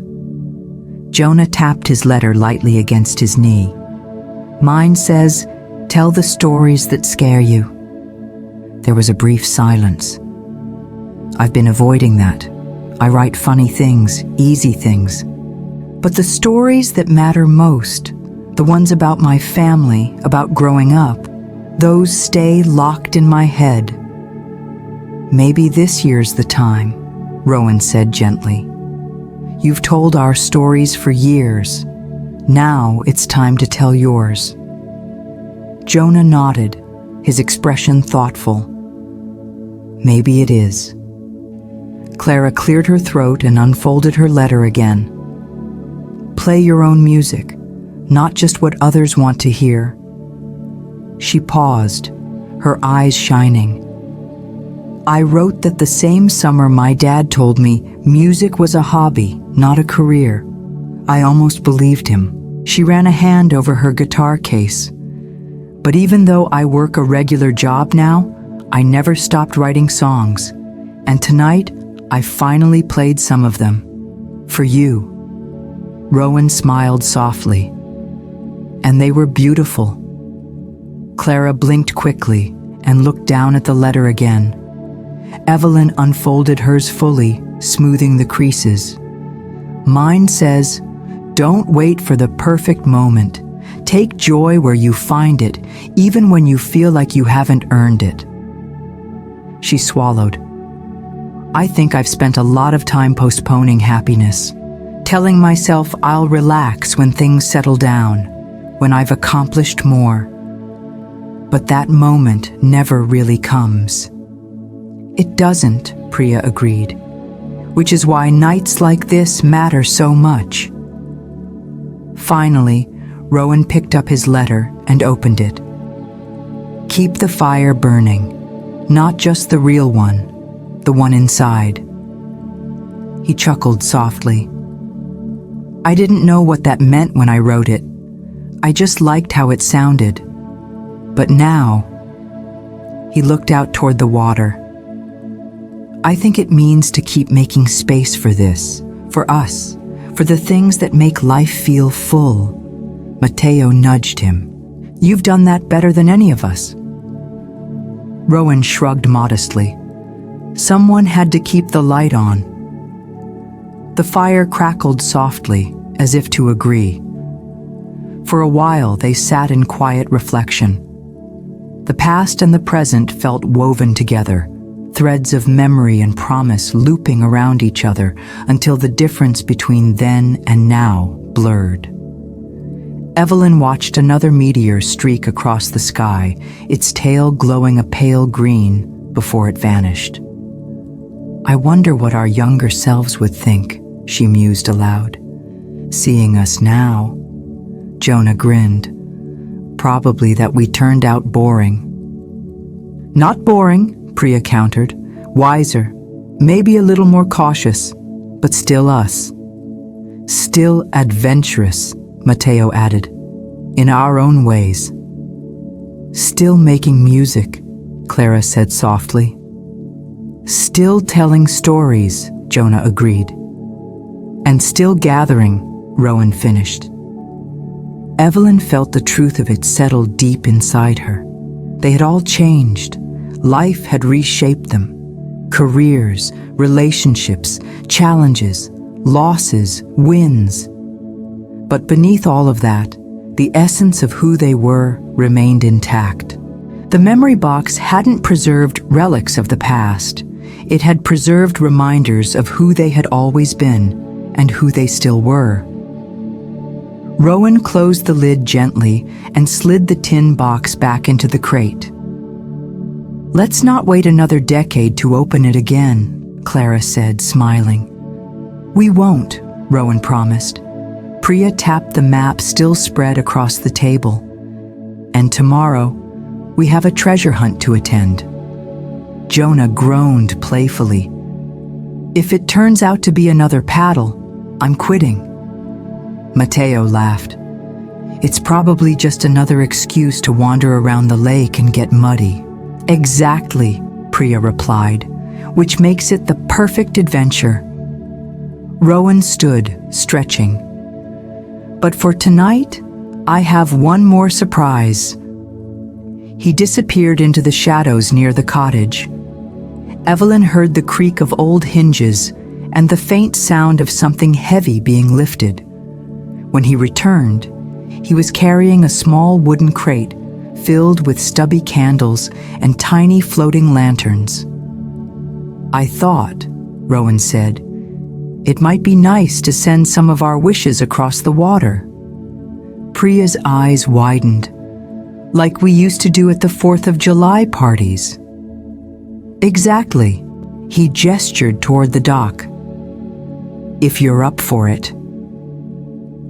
Without hesitation, the group gathered their blankets and letters, following Rowan down the gently sloping lawn. The lake gleamed beneath the moon, smooth as glass. Evelyn's heart lifted. The night wasn't over yet, not even close. The dock felt even cooler beneath their feet now, the wood damp with night dew. The lake stretched out before them, still as polished obsidian beneath the moon. The trees ringing the shore were dark silhouettes, their reflections rippling gently whenever a breeze stirred the water. Rowan set the crate down near the edge and lifted out the floating lanterns one by one.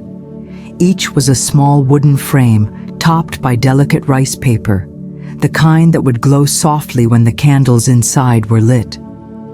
The group gathered close around him, faces bright with curiosity despite the late hour. Evelyn knelt and ran a hand over one of the lanterns. It felt both fragile and timeless, like the night itself. I can't believe you thought to bring these. I thought, Rowan said quietly, it would be a way to send our wishes out into the world, not just to the stars, but to the water, to whatever comes next. Priya smiled, her eyes shining in the lantern light, like a promise. Clara sat cross-legged beside the crate, guitar resting in her lap. I have something too, she said softly. She opened the case and lifted out her guitar. The wood was worn smooth from years of playing, the strings gleaming faintly. I've been working on a new song, she admitted. I wasn't sure if it was ready, but tonight feels like the right time. Jonah grinned. We've waited a decade. What's a few more minutes? Clara smiled back and rested the guitar across her knees. She strummed a soft, mellow chord that seemed to ripple across the dock like the breeze itself. The group grew still, the lanterns between them glowing faintly, waiting to be launched. Clara's voice was low and steady, blending seamlessly with the gentle hush of the lake. Seasons turning, faces bright, we gather here beneath the night. Stories carried by flame and star, home's not a place, it's where we are. Her fingers moved smoothly over the strings, the notes as familiar as breathing. Through changing skies, through paths unknown, we find our way, though we've outgrown the maps we drew with youthful hands. Our roots still run beneath these sands. Mateo's head bowed slightly, as though the words were a blessing. Evelyn felt tears prick her eyes, not out of sadness, but something deeper, a recognition of the preciousness of this fleeting, perfect moment. So light the flame and let it show, the ways we stayed, the ways we'll go. May every wish and every scar be lanterns shining where we are. As the last chord faded, the night held its breath. For a moment, even the lake seemed to pause in reverence. Clara glanced up, blinking away her own tears. It's called turning leaves, for all of us. Jonah reached over and gently squeezed her hand. "It's beautiful." Rowan nodded. "Perfect." Priya whispered, "Let's launch them." One by one, they each chose a lantern. Evelyn found herself running her hand across the rice paper, fingers brushing the smooth, cool surface. She took the small pencil Rowan offered and carefully wrote a single word along one side: joy. She looked up to see Priya writing wonder on hers. Mateo carefully printed risk. Jonah scrawled truth. Clara's read voice. Rowan wrote home. They lit the candles inside, the flames flickering to life, casting each face in a soft golden glow. Rowan stood first, cradling his lantern as he stepped to the dock's edge. One by one, the others followed. Evelyn approached the water slowly.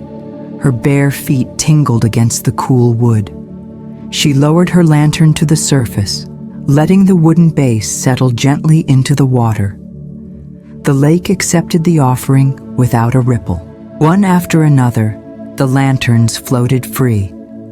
The candlelight shimmered against the dark water, reflections trembling but unbroken. The 6 small lanterns drifted out toward the center of the lake, their words hidden now beneath the rice paper, the flames carrying the meaning forward. The group watched in silence, arms wrapped around themselves or each other. The lanterns moved gently apart, then seemed to gather into a loose circle. Priya leaned into Evelyn's shoulder. "They're like little constellations." Jonah nodded. "Stars afloat." A loon called somewhere beyond the trees, its voice low and haunting, echoing the feelings settling among them. The sound of the water, the trees, and the sky all seemed to blend into a single, quiet song. Rowan spoke softly. "We've always wished on the stars, but maybe it's just as important to send our wishes out too." The lanterns floated farther now, their lights blending into the moon's reflection until it was impossible to tell where the flames ended and the starlight began. Clara plucked a soft chord on her guitar. "Wherever we go next," she whispered, "this will always be waiting." Evelyn nodded, swallowing the lump in her throat. "Yes." They stood watching until the lanterns became no more than pinpricks of light in the distance, like fireflies winking out among the reeds. The wishes had been made, the past embraced, the future acknowledged, and the lake, patient and knowing, held them all. The last of the lanterns faded into the darkness, their lights swallowed by the vast, quiet lake. Only the moon remained, casting a silver trail across the water's smooth surface. The group stood together at the end of the dock, wrapped in the hush that follows the release of something precious. It was Rowan who finally stirred, drawing a slow breath. "There's one more tradition we've let lapse," he said quietly. Jonah raised an eyebrow, though his voice was soft in deference to the mood. What else could possibly be left? Rowan's gaze shifted toward the rowboat, which bobbed gently at its mooring. Its wooden hull gleamed under the moonlight, the lantern still hanging from its prow, casting a warm, steady glow. A midnight row. Clara smiled, a flicker of excitement lighting her tired features. "We haven't done that since before we left for college," Mateo finished. "Too long," Priya agreed. Rowan looked to the group. "Who's coming?" Jonah immediately raised his hand. "I'll go. Someone needs to captain the vessel." Priya rolled her eyes fondly. "It's a rowboat, not a pirate ship. I'm claiming honorary captain status anyway." Evelyn stepped forward without hesitation. "I'm in." Matteo stretched his arms overhead. "I'll stay back and keep the fire warm and guard the remaining desserts." Rowan smiled. "I'll stay too. Someone should light the path back when you return." Priya squeezed Evelyn's shoulder. "I think I'll just enjoy the view from here." Clara nodded, though she kept her guitar nestled in her lap. "I'll play you out." With that, Jonah untied the rowboat and steadied it. Evelyn climbed in first, careful not to tip the vessel. Jonah followed, setting his hands confidently on the oars. The others gathered at the dock's edge, their faces illuminated by the remaining lanterns. Clara struck a gentle chord as Jonah pushed off. The rowboat eased into the lake, cutting a smooth line through the moon's reflection. The ripples shimmered outward, widening the path between boat and shore. The sound of the oars dipping into the water became rhythmic: creak, splash, glide. The boat slipped deeper into the dark, away from the golden circle of light the lanterns cast. Evelyn drew her blanket tighter around her shoulders. The night air was crisp, but not cold. It smelled of damp pine and the faint sweetness of decaying leaves, a reminder that autumn was arriving, steady and inevitable. "Do you realize," Jonah said after a long pause, "this boat has carried us through every season of our lives?" Evelyn smiled. "I hadn't thought of it that way, but it's true. Remember when we raced Matteo and Priya across the lake on that inflatable raft? And lost spectacularly because Jonah the captain insisted on taking the scenic route." He chuckled. Details. The oars dipped again, the sound steady, calming. Their voices seemed hushed by the vastness surrounding them. The black lake, the dark woods, the canopy of stars. They passed the cove where the sentinel birch stood. The moon painted the white bark silver. Beyond it was the shallow stretch they used to call Heron's Landing. It had been years since they dared swim there after dark, but the memories remained vivid. Jonah paused, letting the boat drift. The water was so calm that the ripples seemed reluctant to break the reflection of the stars. "This feels like the middle of everything," Evelyn whispered. "The middle of the night, the middle of the lake, the middle of life." Jonah rested the oars across his knees. "It does." He glanced up at the sky. The Perseids were always my favorite. Watching meteors as a kid made me feel like anything was possible. It still is. She wasn't sure if she was speaking to him or to herself. A meteor flashed overhead, tracing a brilliant line across the dark. Another wish, perhaps, or just the sky's quiet way of reminding them that movement, change, was constant and beautiful. Jonah exhaled. "I almost didn't come this weekend." Evelyn turned to him, surprised. "Why?" "Work, doubts. You know how it is. I thought maybe the time for these kinds of gatherings had passed." She smiled gently. "But it hasn't." "No," he agreed. "It hasn't, and I'm glad." The boat rocked slightly as a gentle breeze stirred the surface of the lake. "I was thinking earlier," Jonah continued, "when we read those letters, about how much we've changed, how we've had to let go of some dreams and reshape others. But being here, it makes me realize we didn't lose anything. We just adapted." "That's what the best stories do," Evelyn said. "They change shape as they grow." They sat in companionable silence, the boat drifting further from the dock until the voices of their friends faded completely.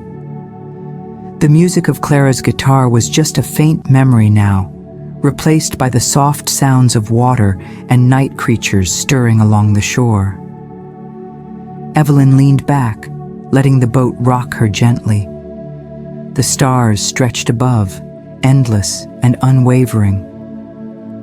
"I think," she whispered, "the lake remembers us." Jonah's face softened. "Maybe we never really leave a place we love. We just leave versions of ourselves behind." Another meteor flashed, this one slow and bright, its tail lingering like a promise.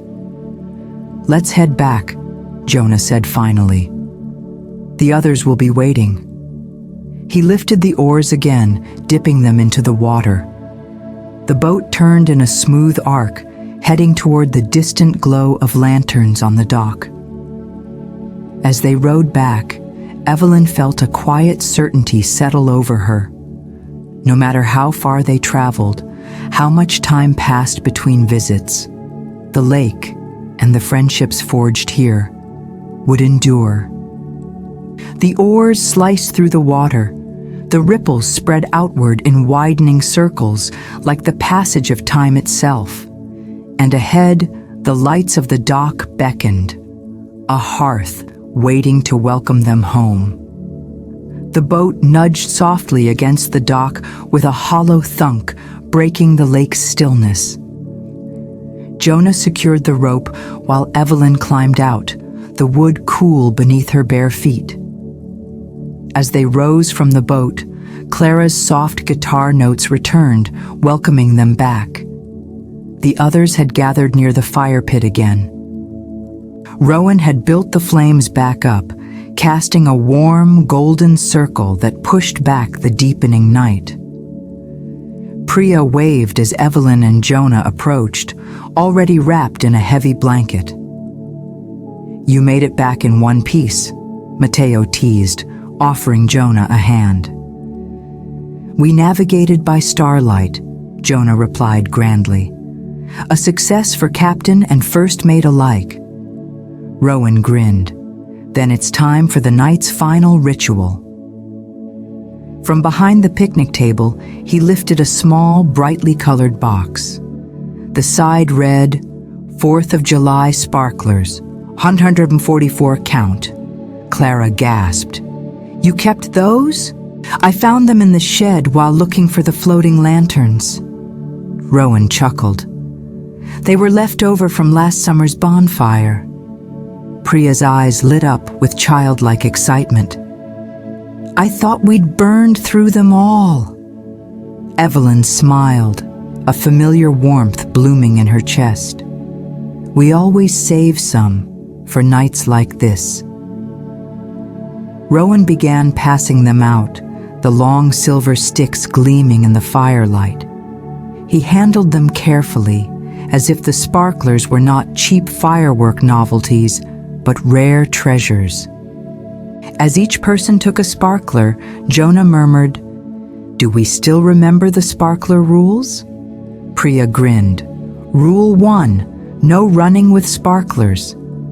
"Rule 2, Matteo added, "no writing words in the air that would embarrass us later." Clara giggled. "Too late for that." Rowan held up his hand, mock serious. "Rule 3, always make a wish before the light goes out." "Best rule of all," Evelyn said. Matteo gathered a small bundle of long matches from the supply box. "Shall we?" They formed a loose circle around the fire. Clara leaned her guitar carefully against a nearby chair and accepted a match. The first spark flared bright in the darkness. She touched it to her sparkler's tip, and with a gentle hiss, silver light burst into life. One by one, the others followed suit until 6 brilliant sparklers burned against the dark, sending tiny showers of light into the cool night air. The crackling light painted their faces in silver and gold, reflections dancing in wide, joyful eyes. Priya spun in a slow circle, her blanket trailing behind her like a cape. She traced looping arcs in the air, the sparkler's trail lingering for a breath before vanishing into the night. Jonah lifted his sparkler high and drew a jagged lightning bolt.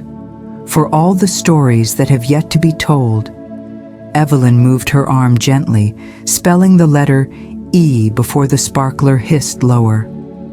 For joy, she whispered. Clara wrote a simple heart. For music, Mateo traced a bold M. For courage and cafe dreams, Rowan sketched a star. For home, the sparks danced upward, fleeting and bright, like the meteors still occasionally streaking overhead. For a while, no one spoke. The sparklers burned down to their final inches. Their tiny, brilliant lights fought against the vast, dark world around them, claiming a little space for hope. Evelyn watched her sparkler burn low, sparks cascading in smaller bursts until only a faint ember remained. As the last wisp of smoke curled upward, she closed her eyes. May we always gather again. Around her, she could feel the others letting their own wishes rise into the night.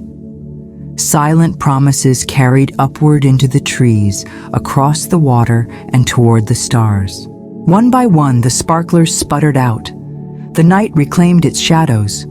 Mateo stepped forward and placed his spent sparkler carefully on a nearby rock.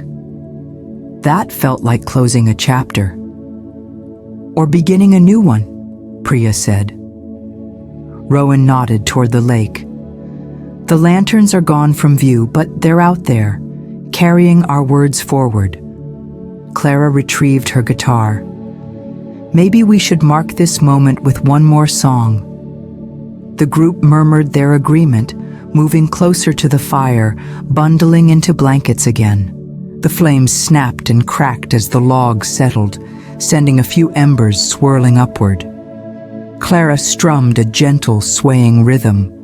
Not quite a waltz this time, but a lullaby pace. Once we were voices in summer's green wood, dreaming of futures, believing we could. Now as the leaves drift silent and wide, we gather by fire, with nowhere to hide. Her voice was steady, carrying both the weight of memory and the bright spark of now. Candles on water, sparklers in flight, wishes that linger through the deep night. Though years will scatter us far and wide, the lake remembers, the stars will guide. As she played the final chord, the breeze stirred once more, cool and sweet with the scent of damp leaves. Jonah sighed contentedly. That's the song we'll be humming all winter. Every season, Evelyn agreed softly. Rowan stood, stretching. Before the fire burns down completely, I've gathered one last thing.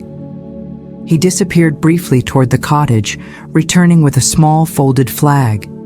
Not a national flag, but one they'd made years ago. A square of blue fabric with a hand-drawn tree and 6 initials sewn into the branches. Do you remember? He asked. Evelyn smiled. The crest of the great summer explorers. Rowan nodded. We used to fly it from the treehouse. Mateo chuckled. I thought that flag was lost forever. It was in the same crate as the memory box. Rowan unfolded it and clipped it carefully to a short pole by the fire pit. I thought we'd give it one more flight. The flag stirred in the breeze, the initials clear even in the dim light. EPPSMRJCCBRT. The 6 of them stood silently, watching the fabric ripple gently against the night sky. It was, in every way that mattered, their banner, their promise. And as the fire crackled low and the stars wheeled overhead, the crest of the great summer explorers flew once more. The flag stirred gently above them, catching the faintest edge of the midnight breeze.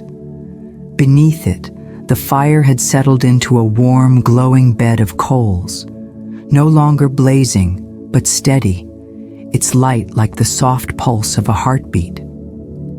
The friends settled back onto the blankets and pillows they'd gathered earlier in the evening, arranging themselves in the loose, familiar circle.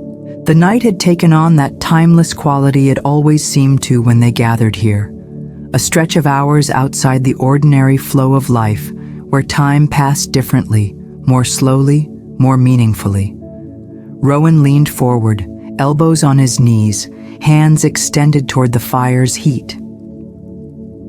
"You know," he said, "there's one tradition we never meant to start, but somehow always happens."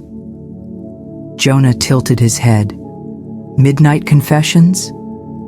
"Exactly." Rowan smiled. That moment when the conversation stops being about memories and starts being about what we're wrestling with now. Priya stretched her legs out and crossed them at the ankles. "We used to think it was just a game. It was easier when the biggest secret was who liked who in 7th grade," Clara said with a soft chuckle.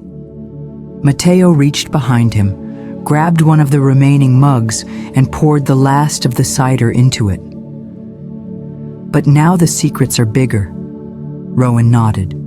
"So let's not make it formal. No going around the circle. Just speak if you feel like it, or don't." The firelight flickered across their faces, softening sharp edges, deepening shadows. Above, the moon had begun its slow descent, and the sky felt impossibly vast. For a long moment, no one spoke.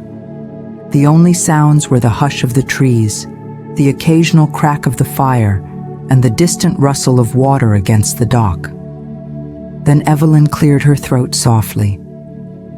"I'll go first." The others turned toward her, but no one pressured her to continue. "I told you all about the job offer last spring," she said. "The one in Chicago." She paused, the weight of her own words settling. "What I didn't say is, I turned it down." Priya frowned, surprised. "But it was everything you wanted." "It was everything I thought I wanted," Evelyn corrected gently. "Big title, big salary, prestige. But it would have meant leaving the community I've built, leaving my volunteer work at the arts center, leaving—" She gestured vaguely, but everyone understood she meant this too. The lake, the ease of returning. I realized I was chasing an old version of success, one that doesn't fit anymore. Jonah reached over and squeezed her hand. "That's not an easy thing to admit." Evelyn smiled. "No, but it feels right now." The fire popped softly. Jonah leaned back and sighed. "Since we're sharing, I've been thinking about leaving my job." Priya's eyes widened. "Really?" He nodded. "I've told myself for years that I'd write my novel on the side. But the side never has time. If I don't take the leap soon, I'll keep postponing forever." Mateo smiled. "It takes courage." "I'm terrified," Jonah admitted, "but also hopeful." "You're not alone," Rowan assured him. Clara tucked her blanket tighter around her shoulders. "I guess it's my turn." She took a breath. "I'm applying to an artist's residency, one where I'd live and work in a community by the coast for 6 months, but it means stepping away from teaching for a while." "Clara, that's amazing," Priya said, her voice full of pride. Clara's eyes were damp. "I wasn't sure I could do it, but after tonight, after the song, the letters," she smiled, "I think it's time." Mateo let out a breath. "Well, I feel like mine's less poetic." "Doesn't have to be," Rowan said kindly. "I've been scouting locations for that cafe. Actually found one in a small lakeside town. It's older, needs work, but it's got character. Mateo chuckled. I didn't want to tell anyone in case it fell through, but now it feels real. Evelyn's heart lifted. That's wonderful. Priya tilted her head. You've always made places feel like home. Your cafe will be no different. Mateo looked down, sheepish. I hope so. Priya took a long breath. My confession? She smiled faintly. For the first time in my life, I'm not sure where I want to go next. I've always been the traveler, the one with the plan. But lately, I'm thinking of staying put, finding a base. Rowan nodded. Even explorers need roots. Priya's eyes softened. Exactly.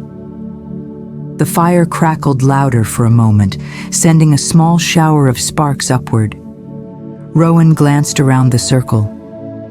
I guess it's my turn. He folded his hands together and stared into the embers. I've been worried that this would be the last time we'd all gather here. Not because I want it to be, but because life keeps pulling us all in different directions. No one spoke for a moment. The thought hung heavy in the cool air. But tonight reminded me, Rowan continued, that we choose to come back. Despite jobs and cities and relationships and all the thousand things that make adulthood complicated, we choose this, again and again. Evelyn felt tears rise to her eyes. She saw them mirrored in Clara's and Priya's as well. Rowan smiled. So I'm going to stop worrying and trust that no matter where we go, we'll keep choosing each other. Jonah lifted his mug to that. The others followed suit, raising their cider mugs or simply lifting a hand in agreement. To choosing each other, Evelyn echoed. The fire glowed warmly, and the darkness wrapped around them like a soft blanket. Above, the stars continued their slow, ancient dance. For a while longer, they sat in the comfortable silence of people who knew they didn't need to fill every moment with words. Their confessions had been enough. Their presence was enough. Eventually, Rowan stood. Before the fire goes out completely, I think it's time. Time for what? Priya asked, though her smile suggested she already knew. Rowan gestured toward the boathouse, the sauna. Jonah groaned in delight. Yes. Mateo laughed. I'd almost forgotten. Rowan chuckled. I had a hunch we'd want to end the night properly. He led them down the short path toward the small cedar-clad sauna tucked beside the boathouse. It was already lit, warm light spilling from the narrow window. Evelyn felt her tired limbs come alive again. After the emotions of the letters, the wishes, and the confessions, the idea of letting go, of simply breathing and being, felt like the perfect next step. The fire behind them whispered its last goodbyes as they followed Rowan toward the promise of warmth and renewal.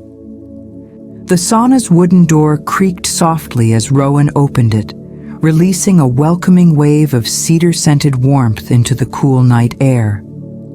The golden glow from within spilled out across the small stone path leading from the dock. The friends stood clustered for a moment, letting the heat wrap around them before stepping inside one by one. The space was small and familiar. Smooth wooden benches lined the walls, their surfaces warm from the gently simmering stove in the corner. A bucket of water rested nearby, a ladle floating inside. The air was already humid, fragrant with cedar, eucalyptus leaves tucked in a bundle near the stove. Evelyn eased onto one of the benches, sighing as the warmth seeped into her skin, driving out the night's chill.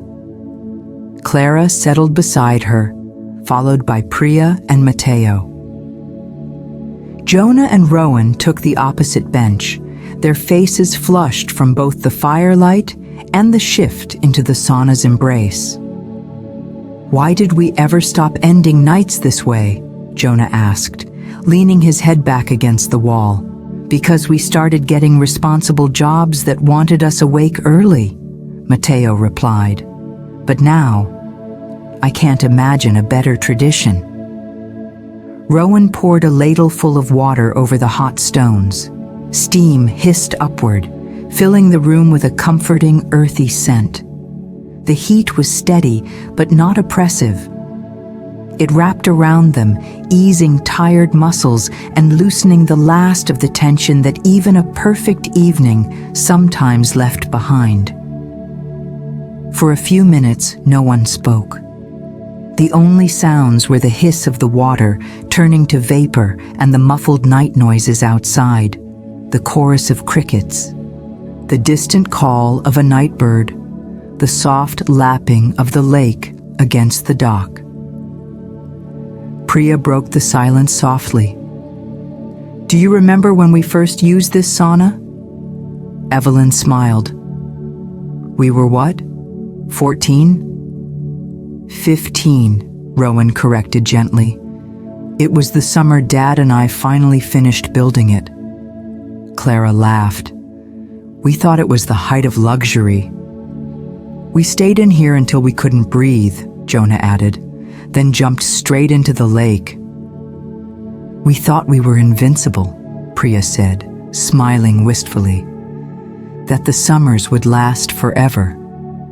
Rowan nodded. Maybe, in a way, they did. He stood briefly, lifting the small window's latch.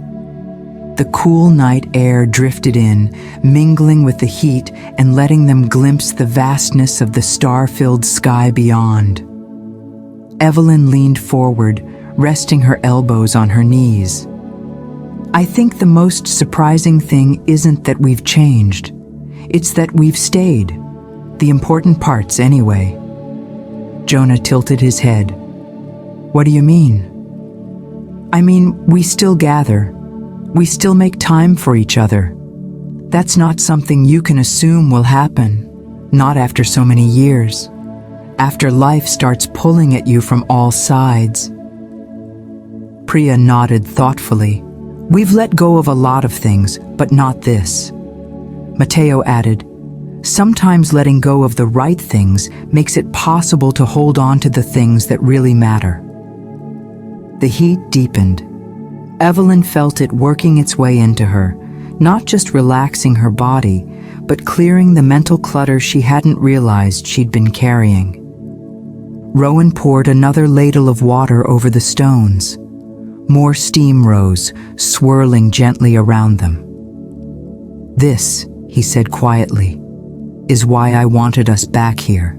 Not just for the memories, but for clarity, for remembering who we are when everything else falls away."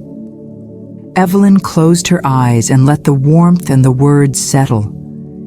She thought of her letter to her younger self, of the floating lanterns, of the sparklers' fleeting brilliance. "This place," she whispered, "grounds us." Priya smiled. "Like a compass." "And even when we leave," Clara added, "we take that steadiness with us." Jonah nodded. "A kind of inner lake, calm, no matter how rough the rest of life gets." The friends sat in reflective quiet again, absorbing the simple truth of it. Outside, a fresh breeze stirred the treetops. It carried the scent of damp leaves and wood smoke, the familiar perfume of summer's end. "I propose a new promise," Rowan said after a while. The others turned toward him, expectant. "Not just that we'll come back," he continued, "but that we'll carry this feeling into the world beyond here, into our choices, our relationships, our risks." Evelyn nodded slowly. Not just remembering who we are, but living like it. Clara whispered, "Yes." Priya leaned back, smiling at the ceiling where the rising steam blurred the wooden beams. "I like that promise." Matteo chuckled. "Sounds like the kind of resolution I can actually keep." Jonah grinned. "A better one than go to the gym more." The laughter was soft, rich, and full. Not just amusement, but relief and recognition. Rowan reached beneath the bench and pulled out a small folded cloth. Inside were 6 smooth stones, each no bigger than a river pebble. He placed them carefully on the bench between them. "These," he explained, "I gathered from the shore earlier today. I thought we could each take one, as a marker, a reminder of tonight, of the promises we've made." The group fell into reverent silence as they each selected a stone. Evelyn chose one with a small white stripe running through its dark gray surface. It felt cool and solid in her hand, its weight grounding. Priya turned her stone over thoughtfully. Something simple, but lasting. "Like us," Clara added softly. Jonah held his up to the window's moonlight. "Carrying a piece of the lake back with us." Rowan nodded. "Exactly." Another ladle of water hissed over the stones. The sauna filled again with fragrant steam. Evelyn closed her eyes once more, breathing deeply. She thought of how the night had unfolded. Stories, songs, laughter, and vulnerability. The quiet courage it took to share their hopes and fears.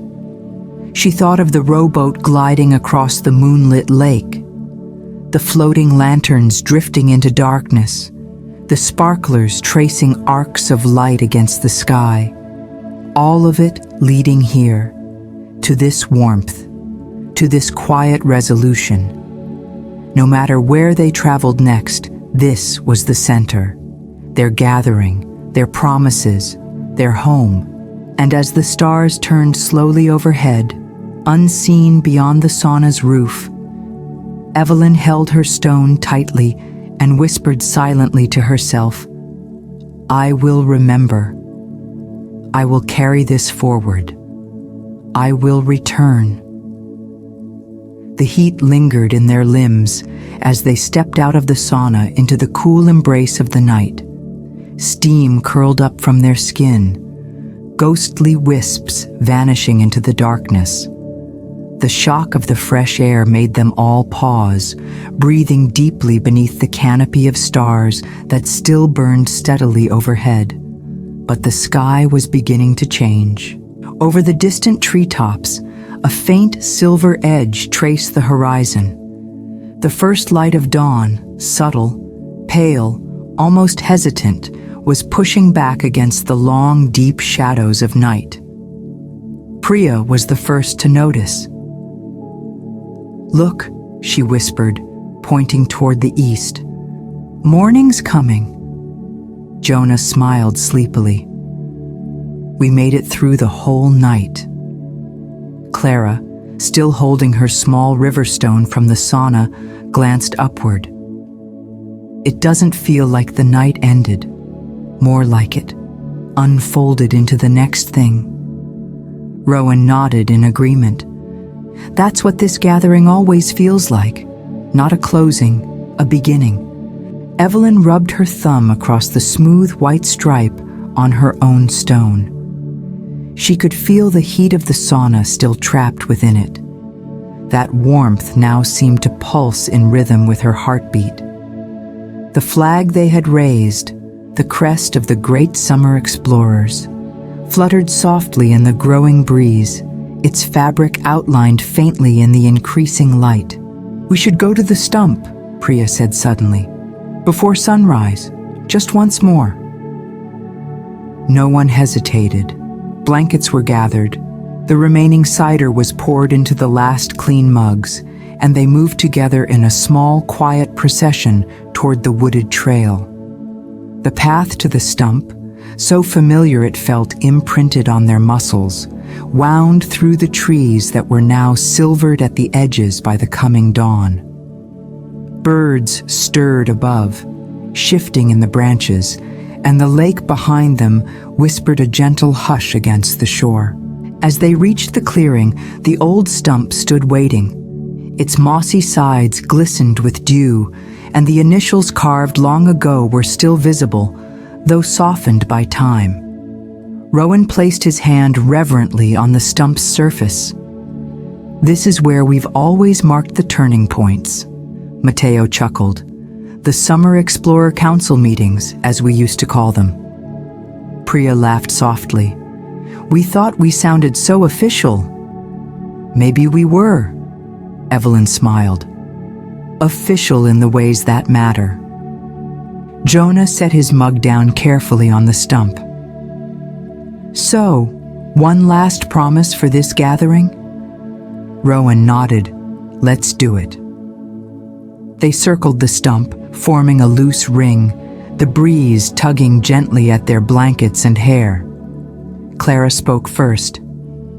"I promise to keep creating, to keep sharing my voice even when it feels small."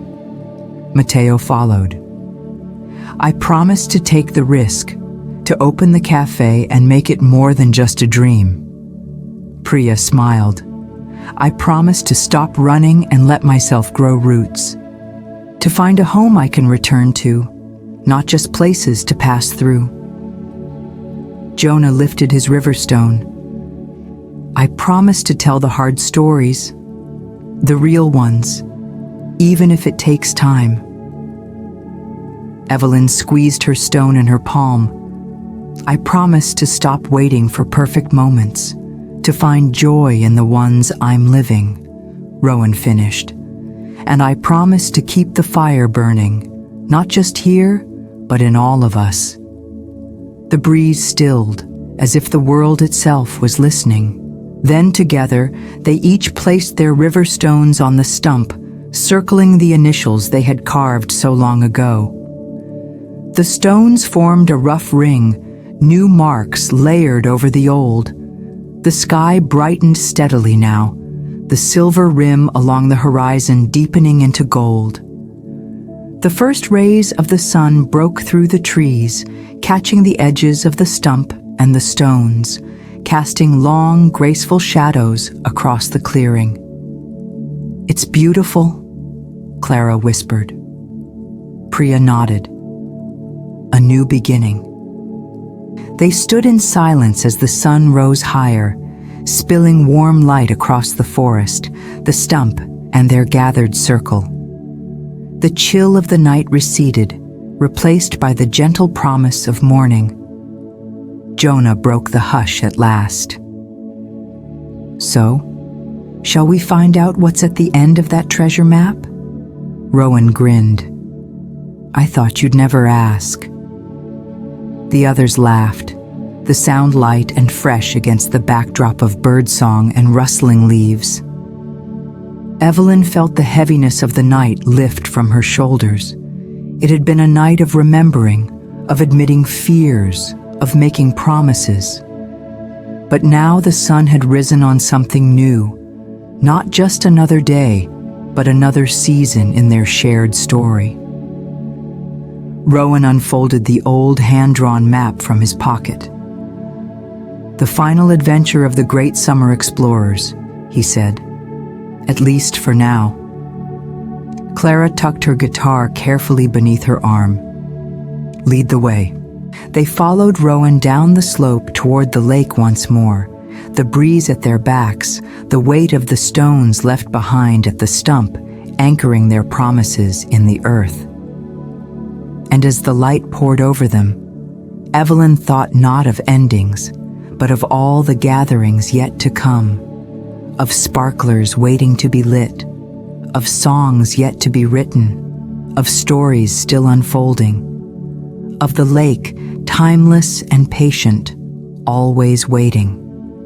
The early morning air was crisp, but no longer cold, the first warmth of the sun filtering through the canopy overhead. Dew glistened on every leaf and blade of grass as the friends retraced the familiar path downhill toward the lakeshore, following Rowan with quiet anticipation. The treasure map, once a light-hearted creation from their teenage years, was now a fragile relic Rowan held gingerly between his fingers.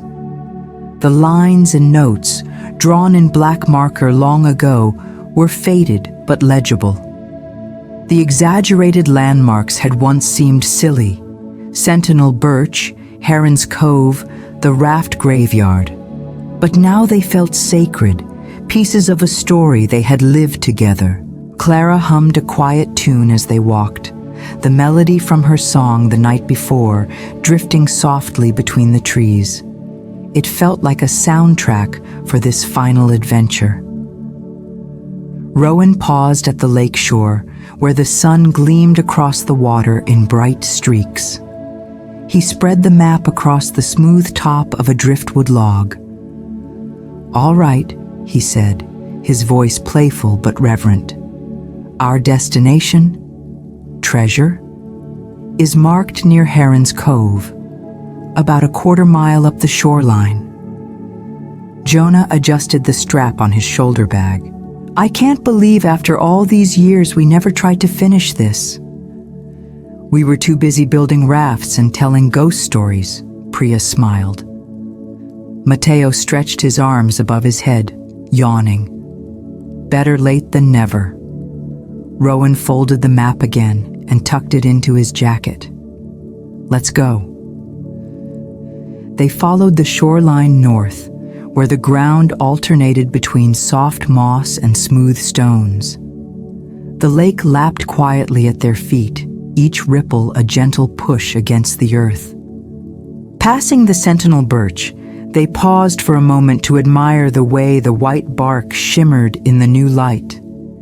Beyond it was Heron's Landing, now mostly overgrown with cattails and reeds. They approached the edge of Heron's Cove just as the sun broke fully over the horizon, bathing the world in gold. Rowan checked the map again. It should be just beyond that old rock outcrop. Jonah squinted toward the cluster of boulders. "That's where the midnight heron landed that summer," Priya chuckled. "Our noble sea monster, Bull Sea." As they rounded the outcrop, a small clearing revealed itself. A quiet nook between two large pines, hidden from both the water and the wider shore. At its center, half buried in the soft earth and leaf litter, sat a wooden box. Evelyn's breath caught in her throat. The box was worn, the corners softened by weather and time, but it was unmistakably theirs. A rusty latch held it closed. Rowan crouched and brushed away the leaves and pine needles. "It's still here." "How is that even possible?" Clara whispered. "We must have wedged it deep enough that the rains didn't wash it away." Jonah knelt beside Rowan, his hand hovering over the latch. "Ready?" The others nodded. Jonah flipped the latch open with a faint click.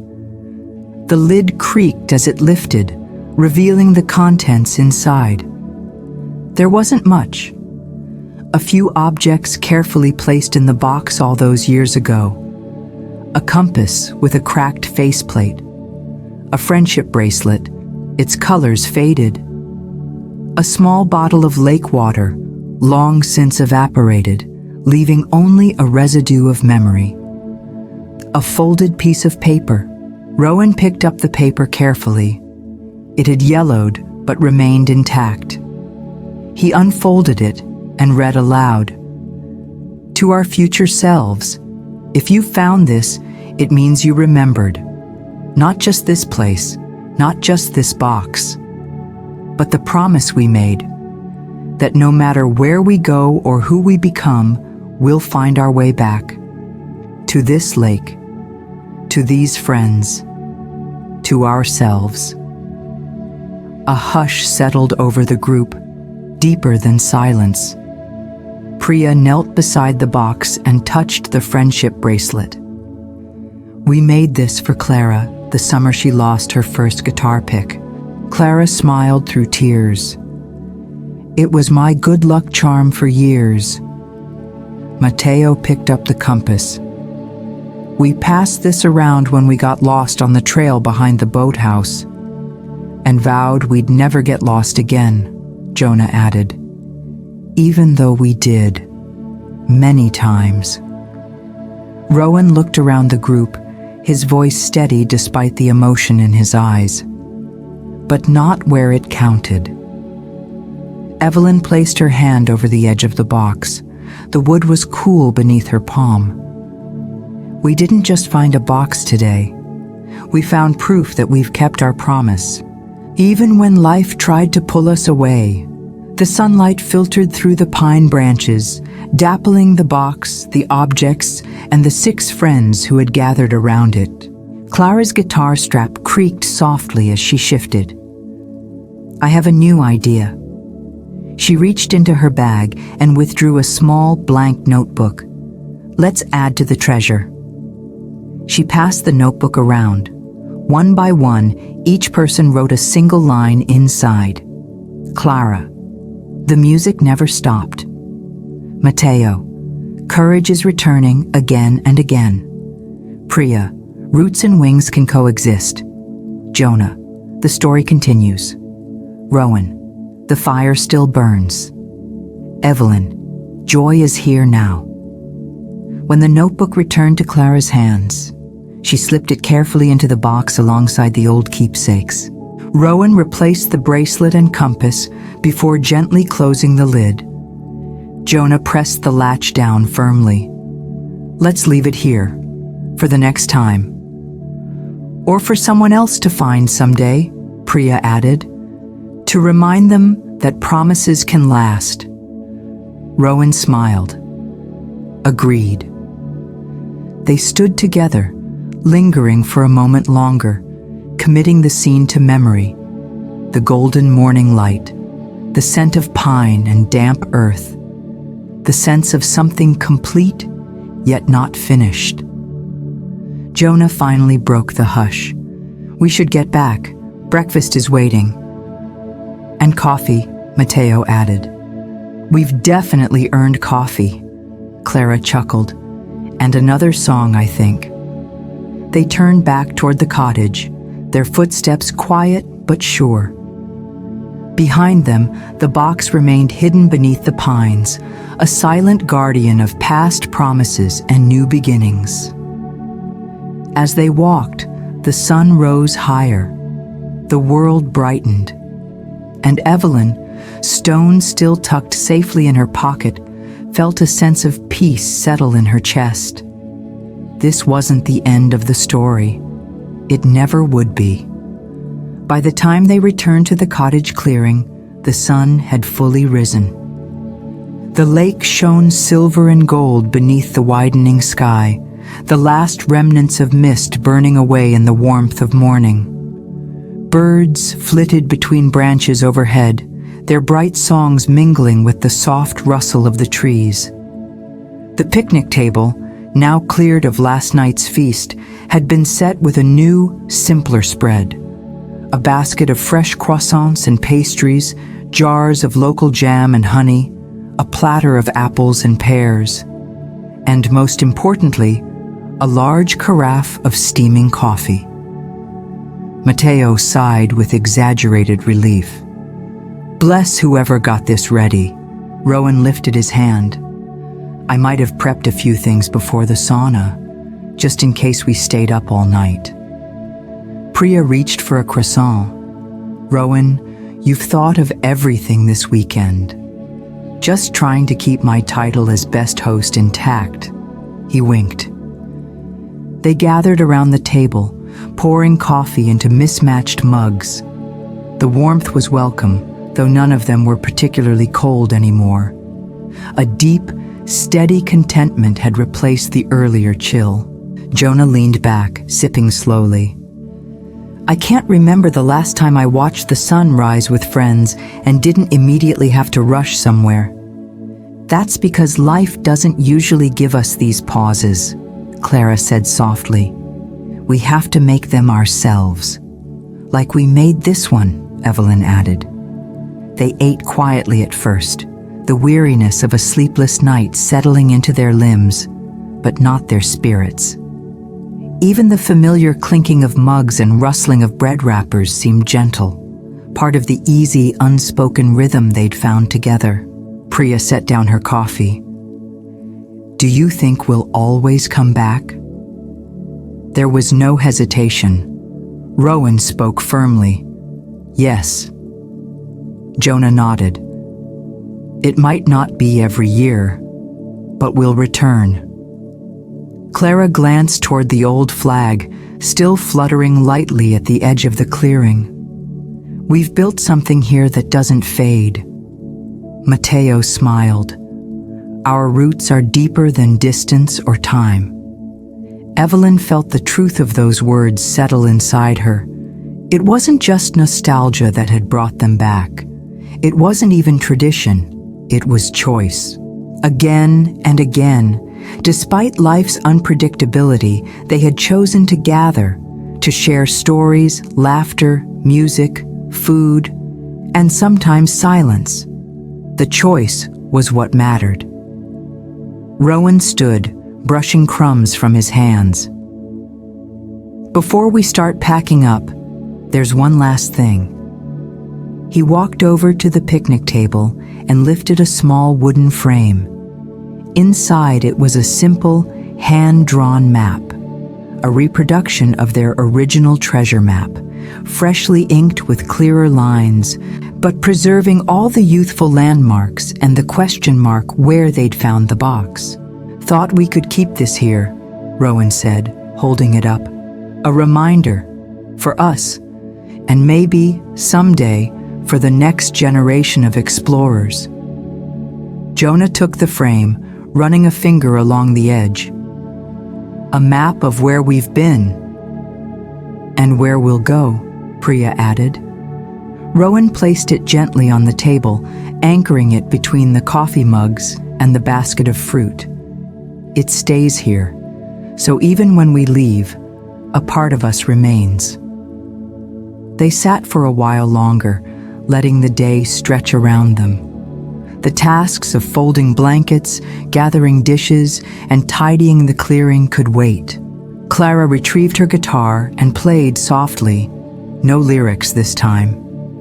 Just the gentle hum of chords that carried the peace of the morning across the clearing and down to the water's edge. Eventually, the sun rose high enough that shadows shortened and the warmth deepened. The time to part ways approached, as inevitable as the turning of the seasons. They moved slowly, packing in companionable silence. Blankets were folded, lanterns extinguished and stored. The picnic supplies were carefully stacked. The memory box, the river stones, the new map all remained, anchors for the next gathering. When the cars were loaded, they gathered for one final moment at the edge of the clearing. The flag fluttered above them, the initials clear and bright against the morning sky. Priya looked around, eyes soft. I'm not saying goodbye, just see you soon. Agreed, Jonah said. Goodbyes aren't really our style. Evelyn smiled. We've never needed them. Rowan raised his coffee mug, still half full. To the great summer explorers, Mateo added, and autumn adventurers, Clara grinned. And winter wanderers, spring seekers, whatever the season calls for. They laughed gently, raising their hands, their coffee, or simply their smiles in a final toast. The breeze stirred the leaves, as if the trees themselves acknowledged the moment. One by one they embraced. There were no long speeches, no elaborate farewells, just the quiet understanding that this was not an ending.